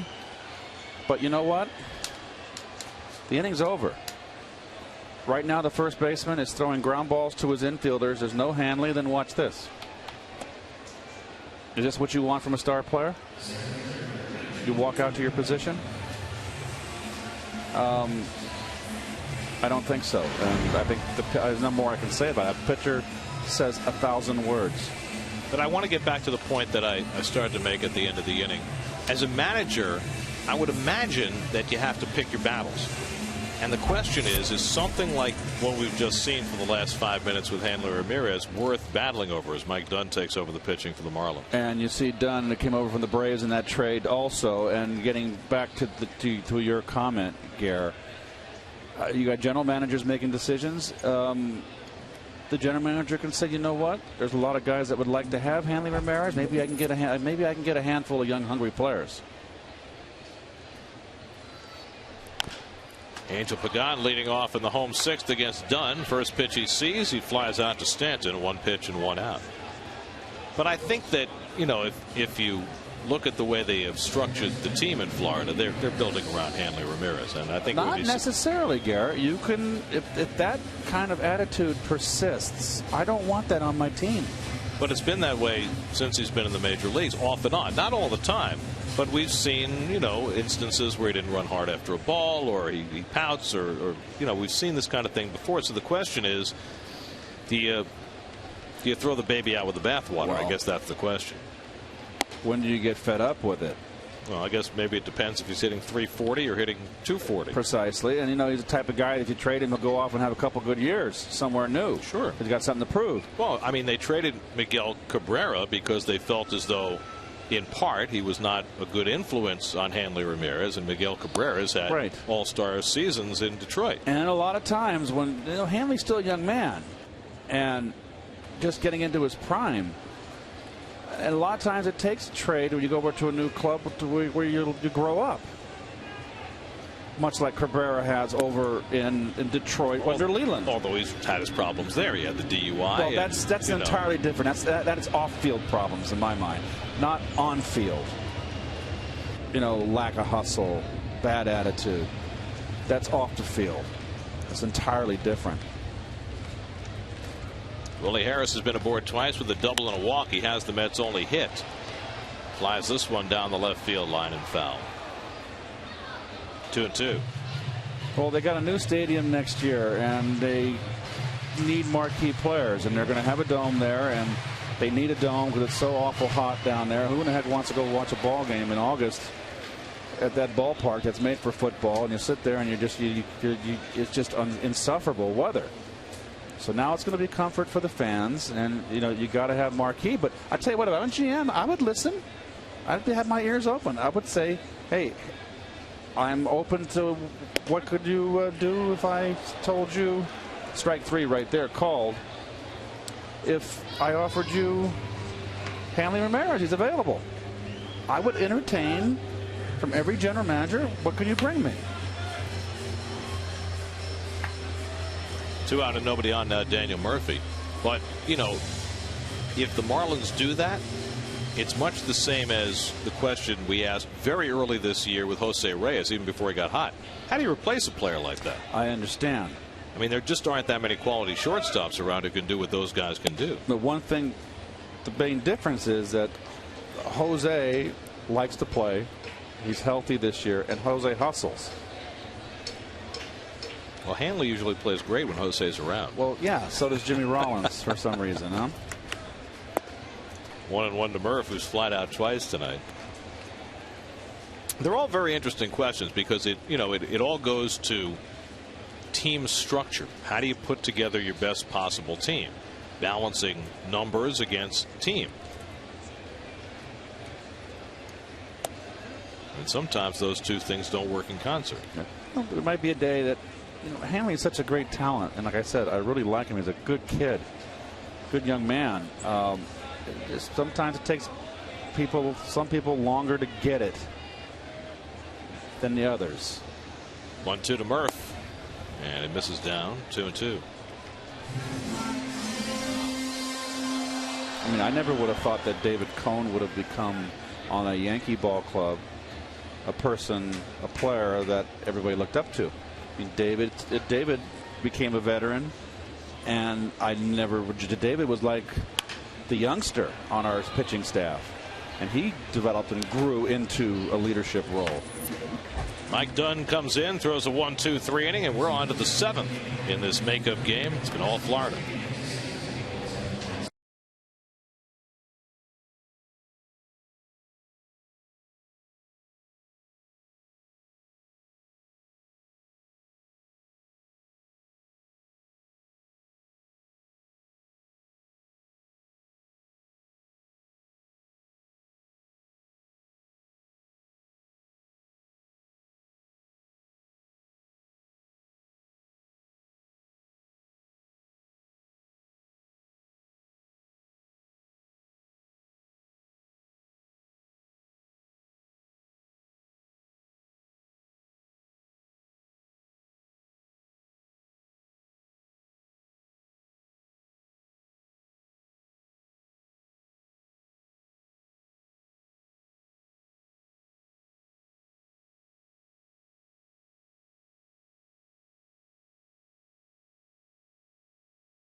Chris Capuano still out there for the 7th inning. He's thrown only 80 pitches through the first 6. Down to the game 3-0. Lower third of the order up for the Marlins. Mike Cameron leads off. And Cameron, first pitch swinging, flies one out to deep left. Back goes Bay, and he should have room to grab it. Cameron hits it a long way for a long out. Well, you said Hanley Ramirez was a nice kid, and he proves it. Bubblegum for the fans? Making friends? One piece? Come on. There you go. There you go. I knew he had it in him. I wonder if those fans were razzing him and he just was offering some wampums. Peace offering. Here's John Buck, who's 0 for 2. Grounded to short, fly to right, takes a strike from Capuano. The pitcher Dunn has come out on deck to bat for himself. Took over for Hensley. Between them, they've allowed 1 hit over 6 innings.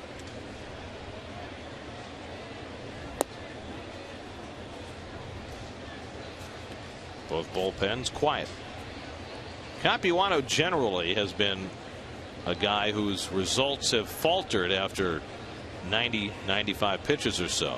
He threw 105 in his last start in 6 innings against the Giants. But of course he's had extra rest because of the All-Star break, pitching on his 9th day. Well, he's a consummate professional. I really think one of the hardest worker on this team. He is a dedicated fitness fanatic, has a regimen that he sticks to. Every time I see him in the clubhouse in the ballpark, he's doing something physically. Strike 3 called. He gets Buck looking. That's 5 strikeouts for Capuano tonight, and he's now retired 6 in a row. There are your city probables for the upcoming series with the Cardinals starting tomorrow. Dylan G, who will be pitching on his 11th day, goes up against Kyle Loesch tomorrow night. Well, Loesch, off the injury, is really having a good year for the Cardinals. McClellan got off red hot in the beginning of the year, but he's cooled off. And Jake Westbrook has had a dreadful year, although he's 7-4. John Neese, who's been the Mets' best pitcher, will go in that 12 noon game on Thursday that wraps up the homestand. And I think it's important to say also that Albert Pujols has woken up from his slumber. And he's been swinging a hot bat. Well, I think it's incredible that anybody can come back from a fractured wrist in 2 weeks. I don't know how you do that. And hit home runs. But Pujols has managed to do that. Dunn grounds out. Capuano's retired 7 straight. It is 7th inning stretch time. Time for the Mets to stretch out their bats. Down 3-0.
Ball with MLB legends in your hometown. Visit MLB.com/Pepsi Max to pick your team and enter. Remember, if you build it, they will come.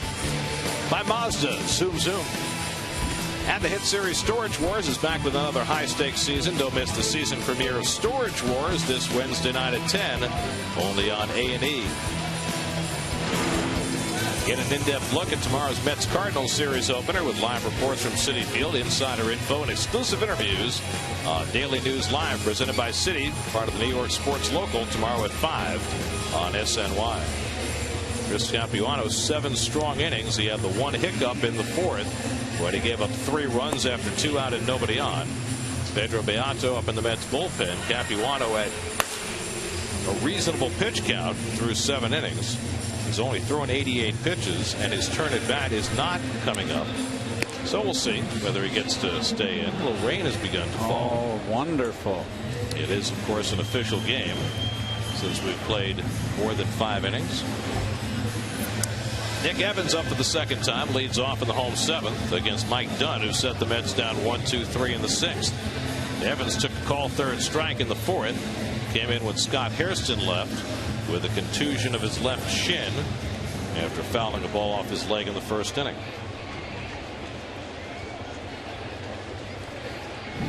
It'll be Evans, then Lucas Duda and Jason Bay for the Mets in the 7th as they look to get their offense untracked.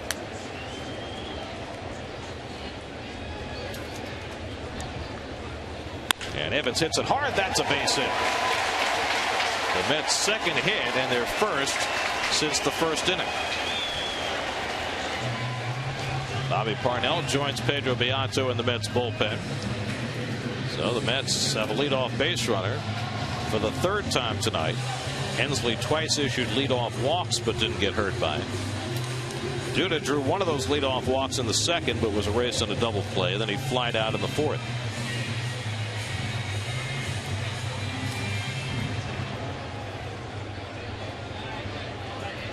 Randy St. Clair, the longtime Florida pitching coach, will take a trip to the mound to check in on Dunn before he pitches to Duda. This is all just buying time. They got the bullpen active out there. They're just getting Mujica up, who I guess got up from his nap. He's up now, huh?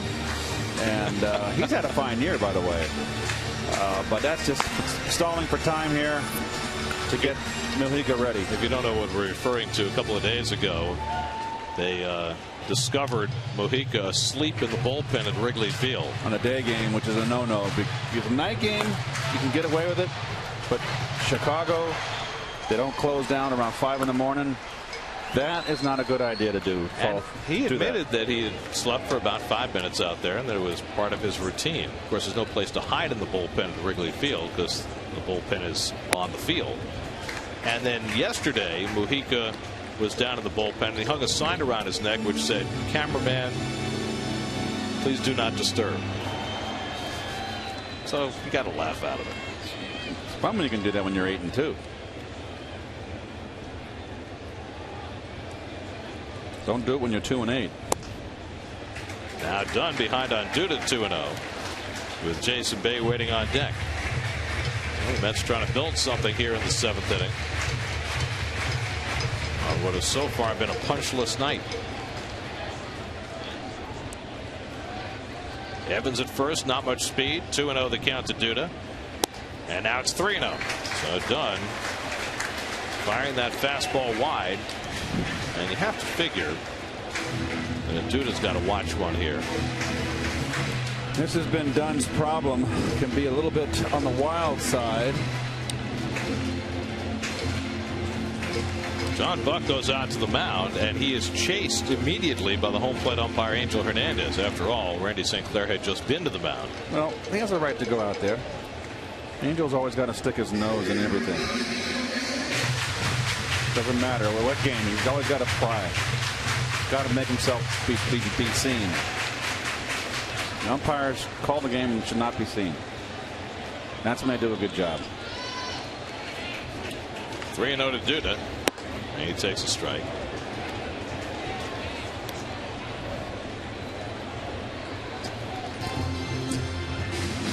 You tell him.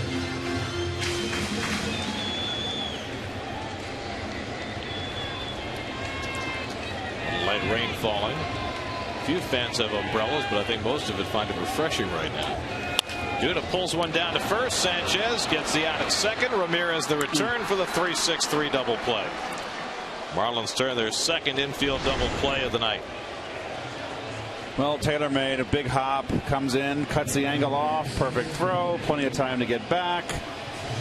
That is Taylor made. And it came on a 3-1 pitch. So now 2 out and nobody on.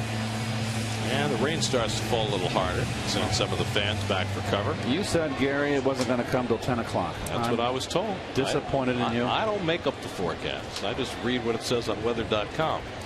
Here's Jason Bay, who's 0 for 2. And he takes ball 1. And what it says right now is that it's raining. In case you didn't know. Nothing heavy, though, right? I just saw you go to the weather report.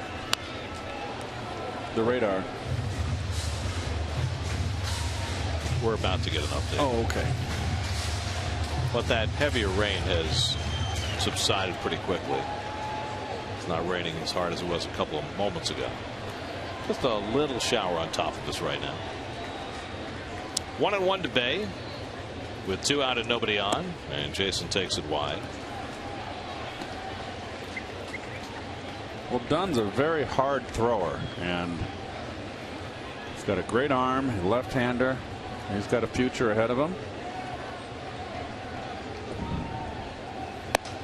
Ball 3. Up for the second straight batter. Dunn's fallen behind 3-1.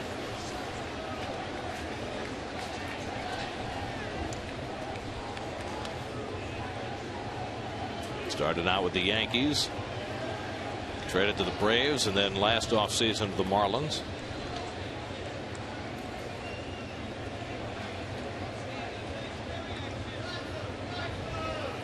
Mm. 3-2. He's got to be not picking the ball up well for him to take a 3-1 fastball. He's not seeing the ball out of the hand. He's just not comfortable.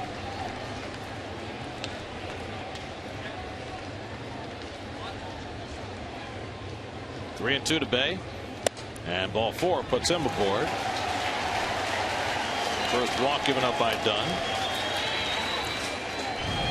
Well, this is the last batter for Mr. Dunn. He gets his manager a little. And Mets are going to send up a pinch hitter. Ronnie Polino announced to bat for Tolle, and that'll get McKeon out of the dugout to bring in the right-hander. Whipping Jack doing the right thing here. So Terry Collins makes the move, and McKeon makes the counter move. And so the right-hander Edward Mujica will come on. Call to the bullpen is brought to you by Lincoln. 3-0 Florida in the 7th. We'll be right back.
42nd appearance of the year.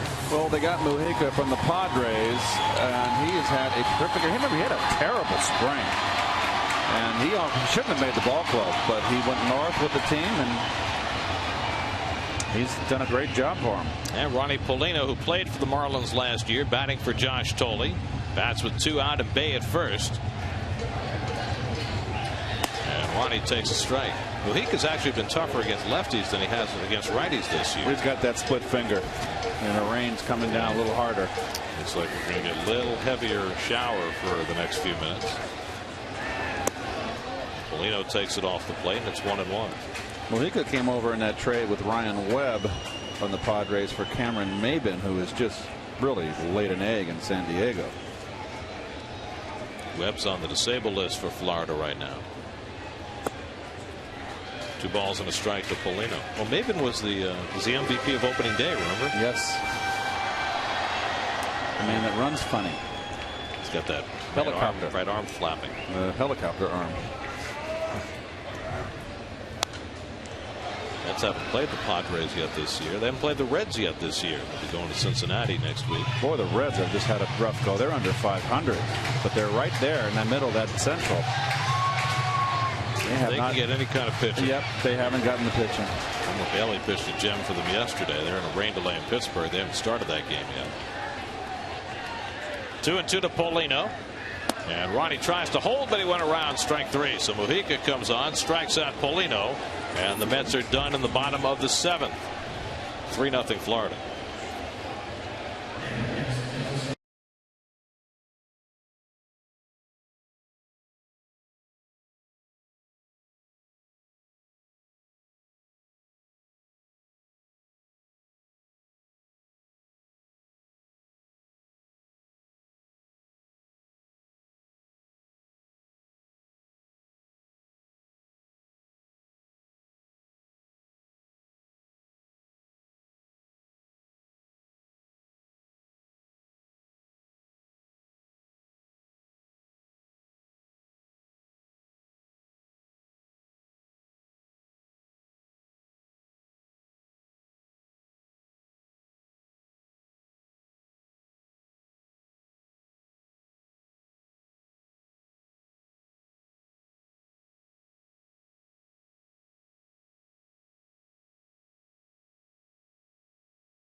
In-depth scouting reports plus insider info. The buzz from both the Mets and the Cardinals bloggers on the baseball show presented by Caesars Atlantic City tomorrow afternoon on SNY.TV. Your online home for all things New York sports. It's quite a change of pace when you read the promos, I have to say. Well, I figured I'd give you a break. I mean, that open we had, and you had to read that copy. You're very dramatic. I'm a very good reader. I read aloud. I used to read to kids. My kids loved it when I read stories to them. You're like James Earl Jones. You think? Chris Capuano's still out there for the 8th inning. Top of the batting order for the Marlins. Bonifacio is 0 for 3, and after being called out, trying to bunt his way on a bad call in the 5th inning, he thinks about doing it again. How about Capuano into the 8th inning? Another fine start. Look at those numbers. And on the losing end thus far. The one bad stretch in the 4th. If you go back to that 4th inning, it was 2 out and nobody on, and an 0-2 count to Hanley Ramirez. And on 1-2, Hanley reached out and poked a base hit to right field. Capuano walked Sanchez, the next hitter, and then Mike Stanton reached for a changeup and drove it to left center and drove in 2 runs. First pitch fastball. First pitch change. Excuse me. Corners in against Bonifacio, who showed bunt twice, this time taking all the way, and it's a strike. No, Garrett, down the stretch here. We're in the stretch run. Anytime you want me to read any of the copy, just let me know. Just keep it. I'll pick you up. The stretch run of what? 67 games to go after today. It's okay. That's the back end. You saying it's all downhill from here? It is. Once we hit the 60 game mark as a player, it's the same thing in the booth, folks. Those were the landmark points of the season. Okay, you've got your 102 games done. You got 60 left. Really? Yeah. Whatever happened to the dog days of August? Well, those are we're in the dog days. Well, it's only July. Then you count down 50. Then it's 40. Then it's 30. Then it's 20, and it, baby, you got a stiff breeze behind you. Get the sails up, cruising home. Where are you going so fast? Life's going to pass you by in an instant like that. Got to savor every moment. But that's the way it was when I played. I felt the same way. At first, it was getting past the first 60 games to get it under 62 games to get it under 100. That's your first marker. You go, boy, got only 99 left. We're out of the 3 digits. Not that we disliked going to the ballpark and it was drudgery, but it's a long year. It is a long season. I mean, for guys who report to spring training February the 12th, think about it. They've already been at it for more than 5 months, and there's still 2.5 months to go. It is a long season. That's the beauty of baseball.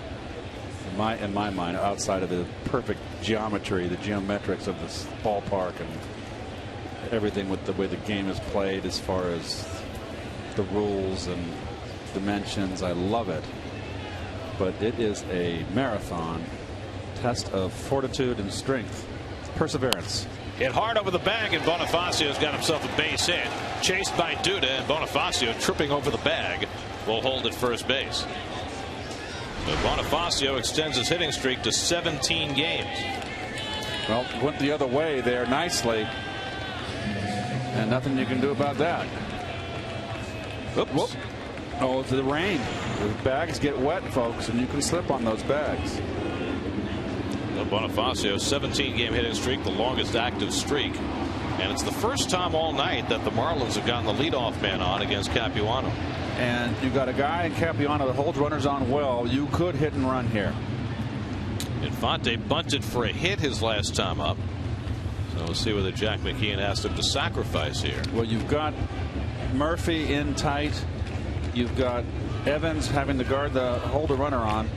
So the corners on both sides are in. And if Infante goes the other way, well, you could hit and run. For the 3-run lead, I wouldn't play safety first. I'd play hit and run. Bonifacio has been stealing a lot of bases lately also, especially since Jack McKeon took over. And Infante pushes that bunt. Capuano will go to first with it. Did he fair hand that ball? That was a nice play. 1-3 on the sacrifice. He sure did. That is not an easy play. He's athletic. Made it look easy. I like him. I like everything about him. Well, he's got his longest outing of the season. First time he's gone beyond 7 innings. He's got 7 1/3 under his belt. Now he'll deal with Logan Morrison with a runner in scoring position. Morrison has bounced out twice and flying to center. The Marlins only have 5 hits, but the Mets have only 2.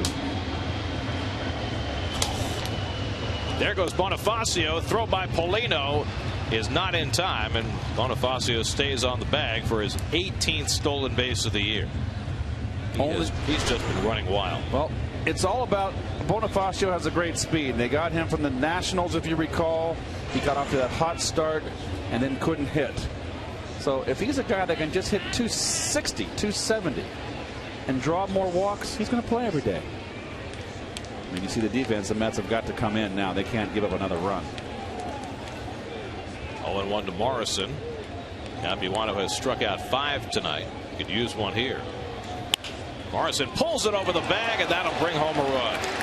Bonifacio in to score. Morrison's going to try for 2. Here's the throw by Duda on a hop, and it gets him at second base.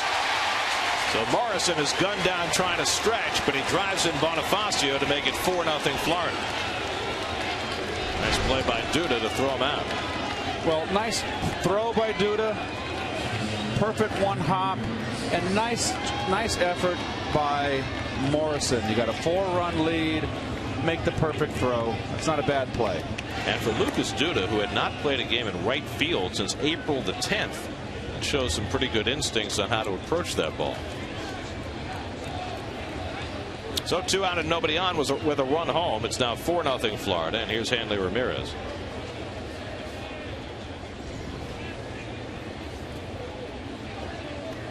Hanley 1 for 3, and he bounces one slowly. Murphy charging, gloving, firing wide, and Evans has to come off the bat. And Ramirez is safe with an infield hit. Well, this is a bleeder. The old, I guess, is that still terminology? And that's not a great stretch by Evans, but Nick is not really a first baseman, and we got a pitching change. So Capuano, with his longest outing of the year, goes 7 2/3, and now will give way to Pedro Beato with 2 out in the 8th. 4-0 Florida. We'll be right back.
Card race is concerned. Pedro Beato comes in to pitch. And we were talking about Freddie Freeman among the young players in the game today in the National League that we like. And Beato back out there again. This is a sign, more of a sign of confidence from the manager. You got a player, a pitcher that went out there and walked 3 guys the other day, was all over the place, and he throws them right back in.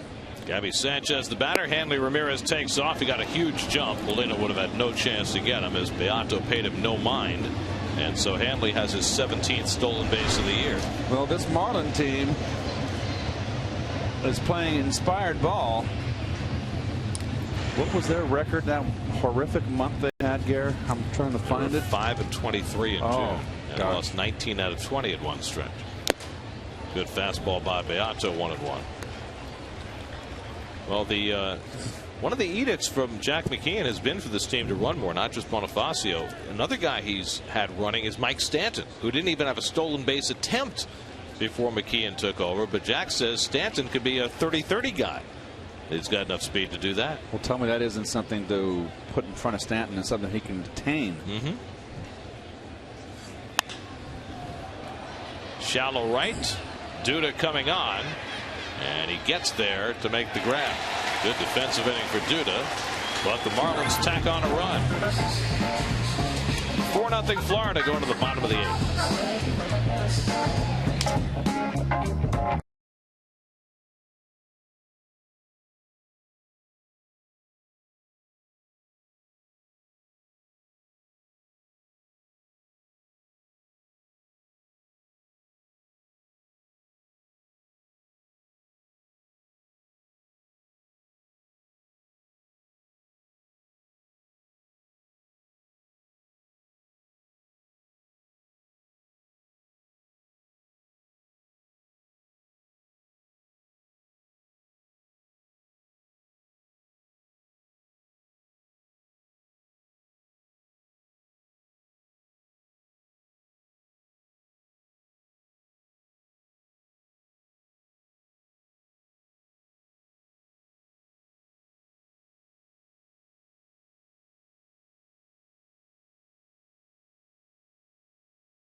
Oh, that's right. That's where we're gonna. We're gonna have a camera down there shooting up at us. No, we didn't be able to see us. So we get no FaceTime. We could lean over the railing. How are we gonna get FaceTime? Oh, look, there we go. Got people in our seats. Are we gonna have to clear them out? It's your close up here. Maybe they'll be part of the broadcast. By the way, you read in the open. You look at that. There we are. See, we can just lean over the side and do our opening from up there. You know, tomorrow's open. It's just me and you again. You want me to read that copy? That long copy Absolutely. you had to read? I'll read it. Well, Ronnie will be here too tomorrow. Ruben Tejada bunts, and Bonifacio can't quite get there.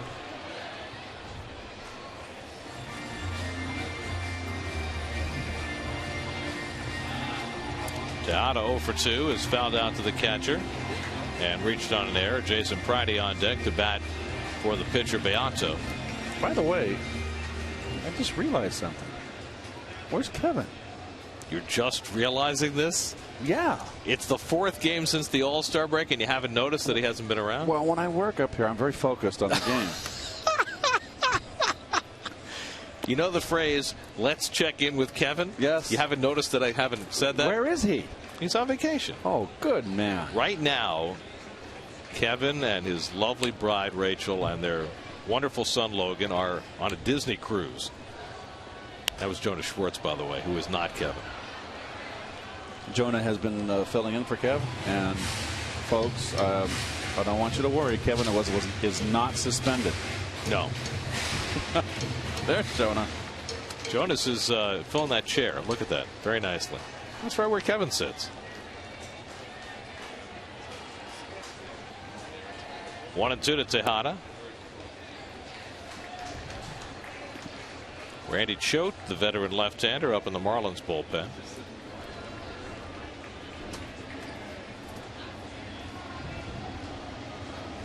Edward Mujica struck out Paulino to end the 7th.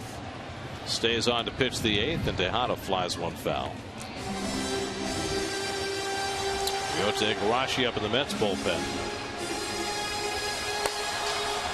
Well, the story tonight has been the Mets' inability to put together anything offensively against a Florida team that threw out Clay Hensley and crossed their fingers, and Hensley allowed 1 hit in 5 innings. Only 2 hits for the day with the Metropolitans and 3 walks. They only had 5 base runners.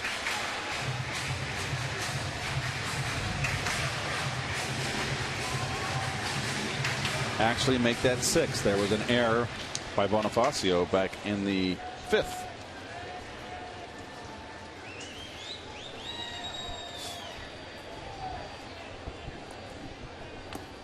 Check swing, and he went around. Strike 3. Wow. Angel Hernandez didn't ask for help, called it himself. Really? Wow. Maybe that Smith and Walensky grill stays open all night, Angel. That was not even close to being a swing, was it? You can no, was it? No. You can always go into the Smith and Walensky grill on 49th and 3rd, just off of 3rd Avenue. That's my old haunt, my old condo. The guys there, and that grill is the lesser dining area. It stays open pretty much all night. All the umpires go there. Now, when you say all night, well, not all night. No. They stay up late. You can eat late there. The umpires are always there. A lot of the umpires go there after the game. Umpires aren't hanging out in the meatpacking district? No. Well, it's much more strategically located. I don't know where umpires stay. You're saying umpires aren't hip? What is hip? What might be hip today become passé. Very nice. That's an outstanding pickup right there. Jason Pridey hitting at 226. And he fouls one off his back, and it's 1-2. Pridey batting for Pedro Beato, who faced just one batter. Well, the Mets are going to get Jose Reyes back in the lineup tomorrow night, and boy, could they use a little spark. Took the words out of my mouth. You know, Terry Collins said that this was a game that the team could come out flat after a big series with Philadelphia. He was concerned about that, and I really don't think this team came out flat. I mean, there's just too many people missing. Well, remember the first inning? Clay Hensley fell behind the leadoff hitter Pagan, 3-0. The next hitter, Harris, hit one off the wall and right, almost hit a home run. And then Hairston fouled that ball off his leg, and he had that long delay. And it's almost like at that point, all the life came out of the Mets offense. Well, you give a little credit to the Marlin pitching tonight. Hensley, of course, 5 innings, 1 hit, a shutout ball. Dunn backed it up with an inning and 2/3. And Mojica's working on his 2nd inning. And he gets Friday with the splitter. Mojica's faced 3 batters and struck out all 3.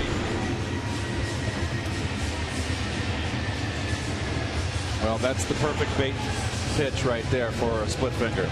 That's what you want to do. So 2 out and nobody on. Now Pagan, who's 0 for 3 tonight and just 2 for his last 25. And I think Angel will be looking forward to getting back down in the batting order where he was enjoying more success before Reyes got hurt. Tries to bunt his way on. 0-1. Tried the drag bunt. I'm not going there. You're on your own. Remember the song by the Buckinghams? Tell me. Kind of a drag. Very good.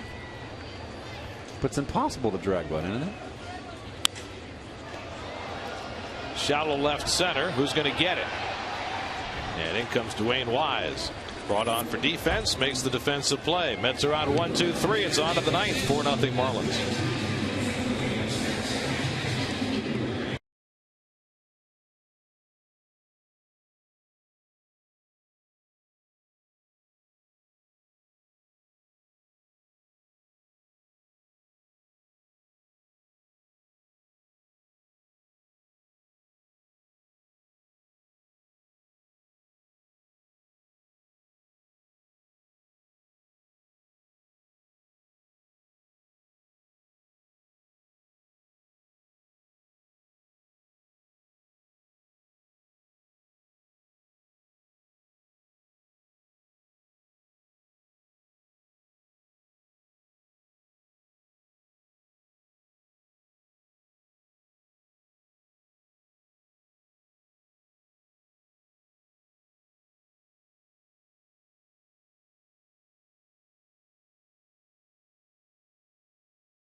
face Dylan G and the Mets. First at 3, Mets at Cardinals from Citi Field. Tomorrow, coverage begins with Pepsi Max pregame live at 6:30 right here on SNY. Ryota Igarashi will work for the second straight day. Well, he's had his second and third appearance since coming back up, and he has come in with men on base in both appearances and has given up base hits to plate runners. And again, they're working on him to not overthrow his fastball, but he still is overthrowing his fastball. And he throws a first pitch curve, which he's done in every outing so far. First time he's gotten it over. Mike Stanton has the big hit in this game, a 2-run double that snapped a scoreless tie in the 4th. And another curveball misses ball 1. While Igarashi was down in the minor leagues and having great success, they basically took away his splitter and told him to refine his curveball. He's thrown it 3 times in a row. Evans coming over near the stands and has just enough room to make the grab. Nice play, Nick.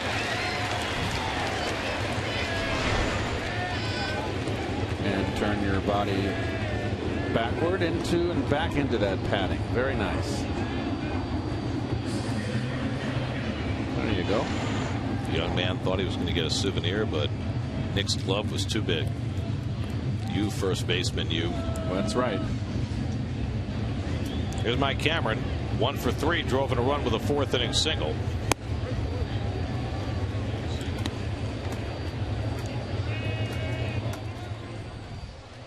Cameron making his 7th start for the Marlins since coming over from the Red Sox.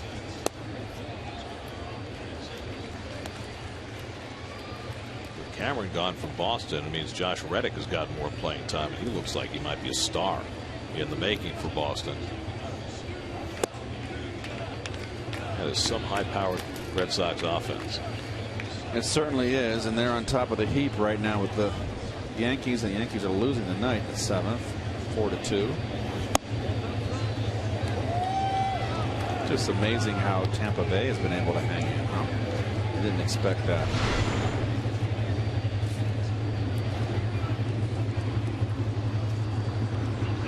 Igarashi thought he had the strikeout, didn't get the call, comes back with a breaking ball, and now he has the strikeout as he gets Cameron for the second out. So 2 out and nobody on. Well, tonight David Wright played his 4th game on rehab down in St. Lucie as Cameron strikes out. And David got 6 at bats tonight because St. Lucie scored 19 runs. Did he get any hits? 3 for 6, 3 singles, played the whole game. Sign him up. So David is working his way back toward activation, perhaps as soon as Friday.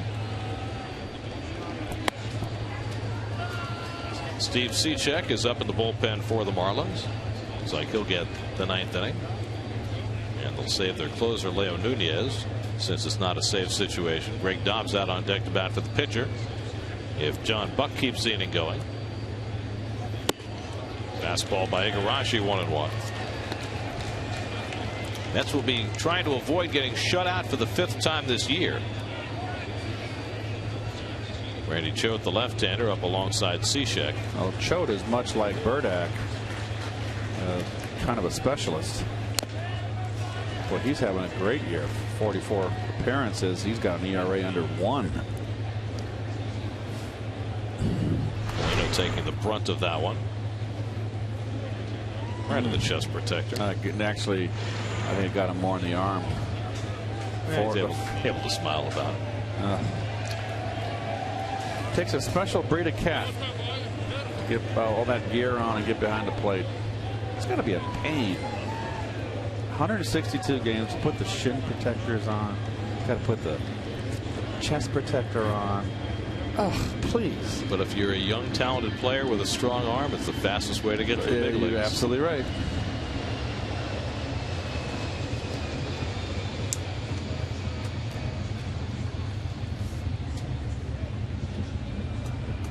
One and 2 to Buck, and the curveball foul. You had to have caught at some point in your Little League career or something. Oh, why would I want to? No, I was left-handed. Oh, but they have left-handed catchers in Little League. Well, one time our catcher got hurt, and our best athlete, I was younger, and they got him a left-handed catcher's mitt. It was Greg Lynch. I forget him. I can't remember his name. It's not important.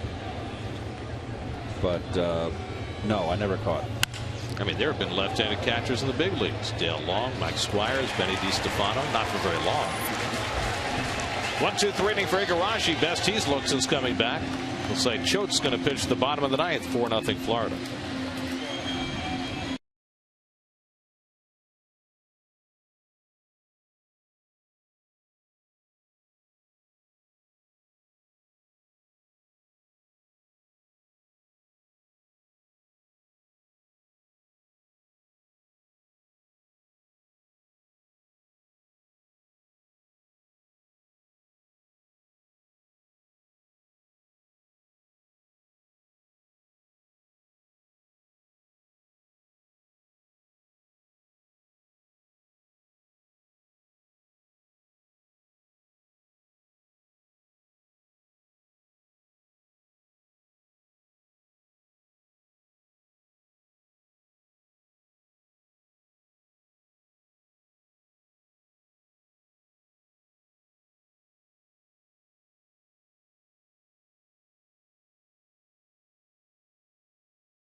New York sports tonight. An update on the lockout. U.S. women's soccer team off their heartbreaker in New York. And Ronnie had his charity golf event. You want to see all about that on Geico Sports Night tonight after the post game, only on SNY. Ronnie does such great work supporting the Juvenile Diabetes Federation. Randy Choate on to pitch the last of the ninth for Florida. Well, it got a little. Oh, Randy showed up. Excuse me, I got confused here. That's the veteran left-hander I was just talking about. What a year he's having. I thought Sisjek was coming in. Choate, 35 years old now.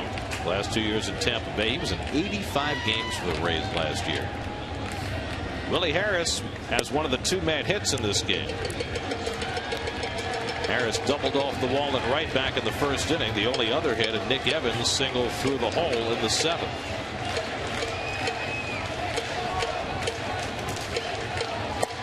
Breaking ball from Choate in for a strike. He's awfully tough on lefties. Lefties hitting just .093 against Choate this year. Another left-hand hitter, Murphy, on deck. And then the right-hand batting, Nick Evans. 1-2 to Harris. We mentioned the Mets have been shut out 4 times this year. In those 4 games, the starting pitchers against them were Clayton Kershaw, Tim Lincecum, Jair Jurgens, and Roy Halladay, 4 of the best pitchers in baseball. Tonight's a little different. It was Clay Hensley who started, allowed just 1 hit in 5 scoreless innings in his first start in 3 years. And the Marlins bullpen has kept it going. Harris rips one into right, and he's got his second hit of the night.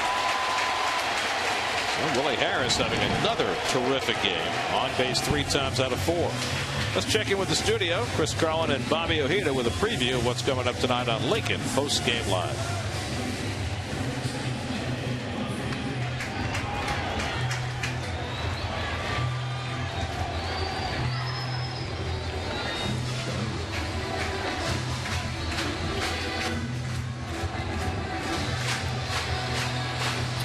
All right, guys, we'll check in with you guys after we're done here. Mets trying to light a fire in the 9th inning. Harris aboard, Murphy the batter. Daniels 0 for 3. And takes it wide from Choate, 1-0. So Harris, against a pitcher who had been holding left-hand hitters to an .093 average, comes up with a leadoff hit. He got himself a hanging slide ball. Harris stays in on lefties. Murphy started the day hitting .299 against lefties, and he chops this one slowly for Infante. The backhand flip gets Harris for the first out. Willie was slowing down. I think he thought that Infante was going to catch this in the baseline, but he had to come in further. He thought that Infante was going to try to tag him.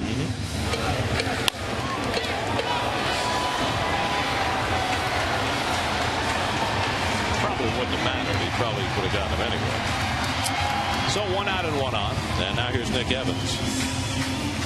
Nick has one of the Mets' 3 hits. Came on after Scott Hairston fouled the ball off his leg and suffered a left shin contusion. Evans struck out of the 4th, singled through the hole into left in the 7th.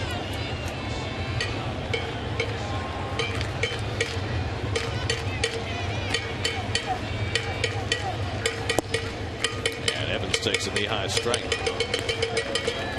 Another left-hand hitter, Lucas Duda, waiting on deck.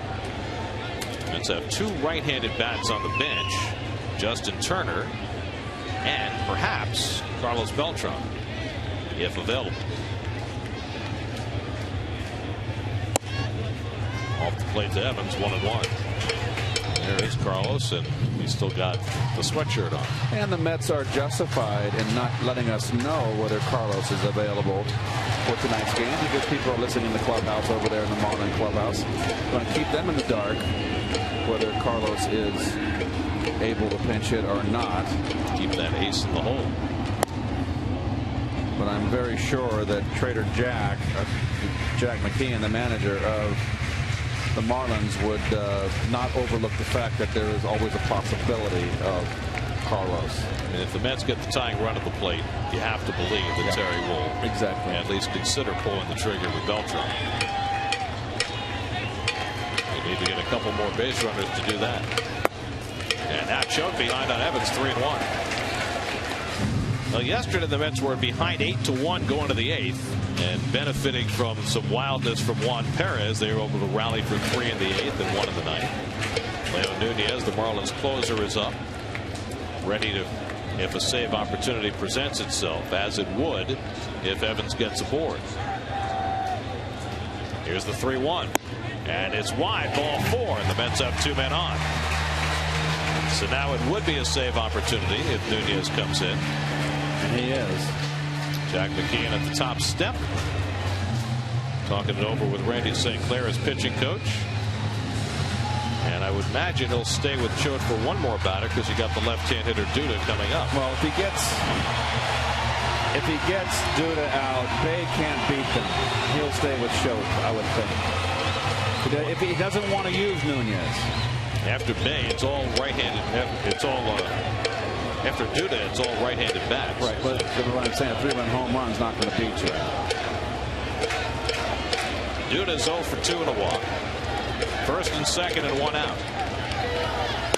And Lucas takes the fastball inside for ball 1. So Choate a little off with his control. And the Mets being patient. Randy Choate started out with the Yankees, 4 years in Arizona, the last 2 in Tampa Bay. Now 35 years old. And it's 2-0, and that'll send Buck out to the mound. Jeez. You got a left-hand specialist out there, veteran. And you would think he just chews up left-handers, and he's just all over the place tonight. Are you ready? Yes, he says he's ready. And that's going to be it. They're going to make the change right here with a 2-0 count. So Jack McKeon, who does not suffer this kind of stuff easily, is going to pull Choate in the middle of an at-bat. And he sends a message to his pitchers. And we see enough of this over the season, Gary. Pitchers that are afraid to throw strikes. I'm not saying that Choate is. He just didn't have it. He's had a great year. So Choate will exit. Nunez will come on for the save opportunity. 4-0 Florida in the 9th, but the Mets are threatening.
middle of an at bat, and he's hot.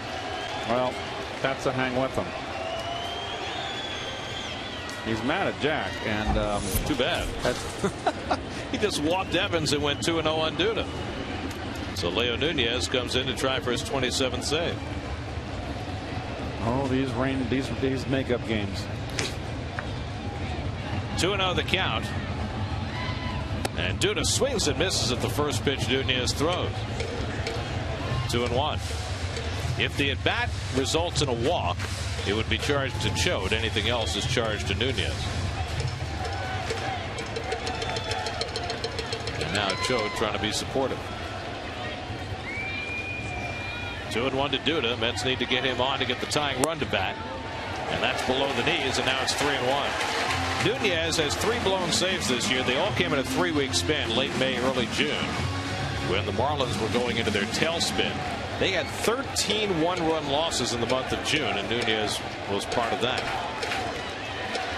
3-1. And Duda fouls it off, 3-2. But otherwise, Leo Nunez has been awfully good this year. What I see with Duda, and he's had enough time to play now and get into a rhythm, is that he doesn't get he got a long swing. He doesn't get the barrel through on pitches inside. You can beat him in. Now a full count to Duda with Bay on deck. And Lucas swung at what might have been ball 4, fouled it off.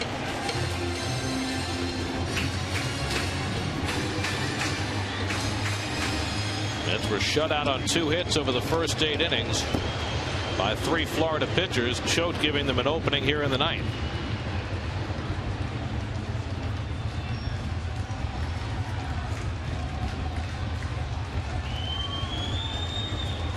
Again, the 3-2. Bounce is foul. And again, he might have swung at ball 4.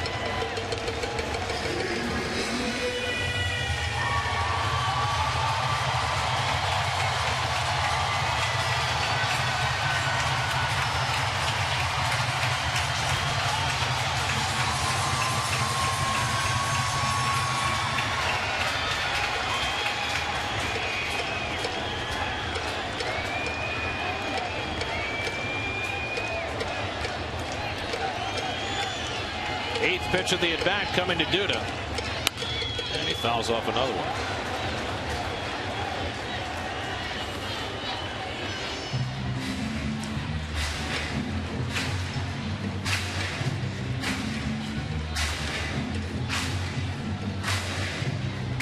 Terry Collins hoping for some late inning magic. So far, Beltran has shown no signs of being available. It's in Duda's hands right now, and he walks, and the Mets will get the tying run to bat. The walk is charged to Choate, his 2nd in a row. So he's responsible for all 3 base runners, and now Nunez is responsible for Bay, who comes to bat as the tying run. Well, nice at bat by Lucas.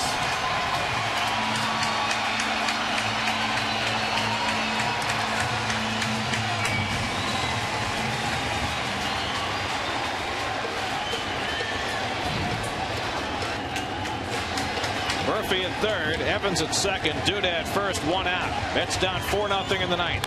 And Bay hits one in the air to center field. Playable for Cameron. Murphy tags at 3rd. He'll come in to score. That breaks up the shutout. But now the Mets are down to their final out. Sacrifice fly for Jason Bay, his 29th RBI. But for the Marlins, the out far more important than the run.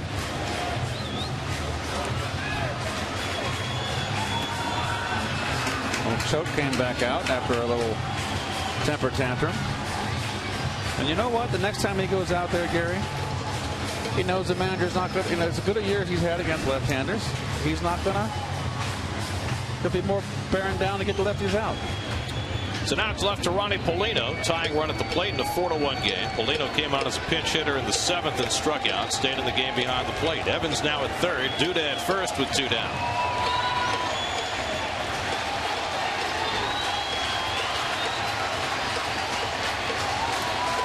Polino against Nunez. And Ronnie fouls the first pitch off, a 95-mile-an-hour fastball.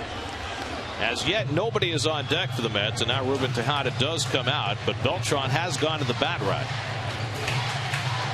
So it looks like he is preparing for a possible pinch hit appearance. 3 days with the flu. What a weapon in waiting. Bueno takes inside, a ball and a strike. Well, one swing, it's a brand new ball game, isn't it? Molino not a power hitter. He has just one home run this year. But he knows how to look in, and now's the time to do it until he gets 2 strikes. You want to look for that changeup. Nunez loves that pitch. And Ronnie takes a big cut at the fastball, and it's 1-2. Oh boy! And now the Mets are down to their final strike. Good by him. That had a lot of plate. Nice angle. By the way, he didn't throw it by him. He had a good cut. Had a home run swing there. Fouled it straight back into the catcher's mitt. Now he's got to protect on 1-2. First and third and 2 out. And Molino fouls it off.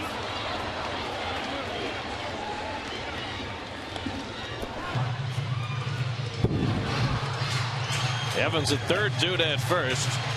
A run is in here in the ninth, but the Mets with their backs against the wall.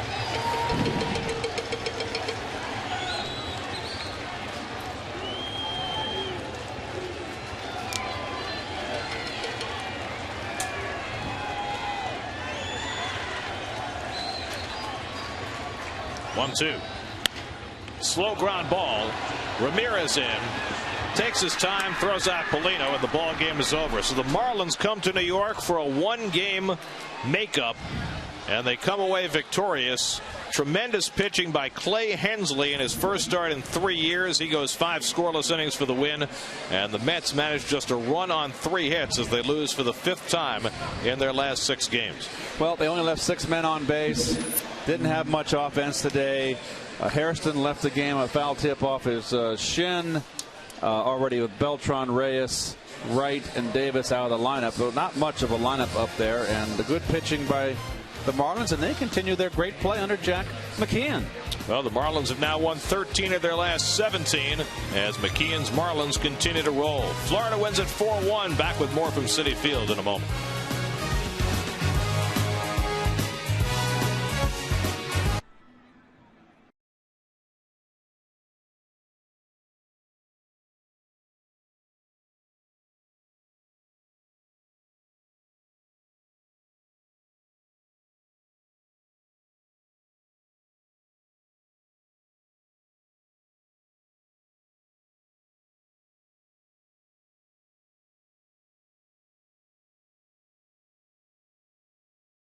Allowed just 1 hit for the win.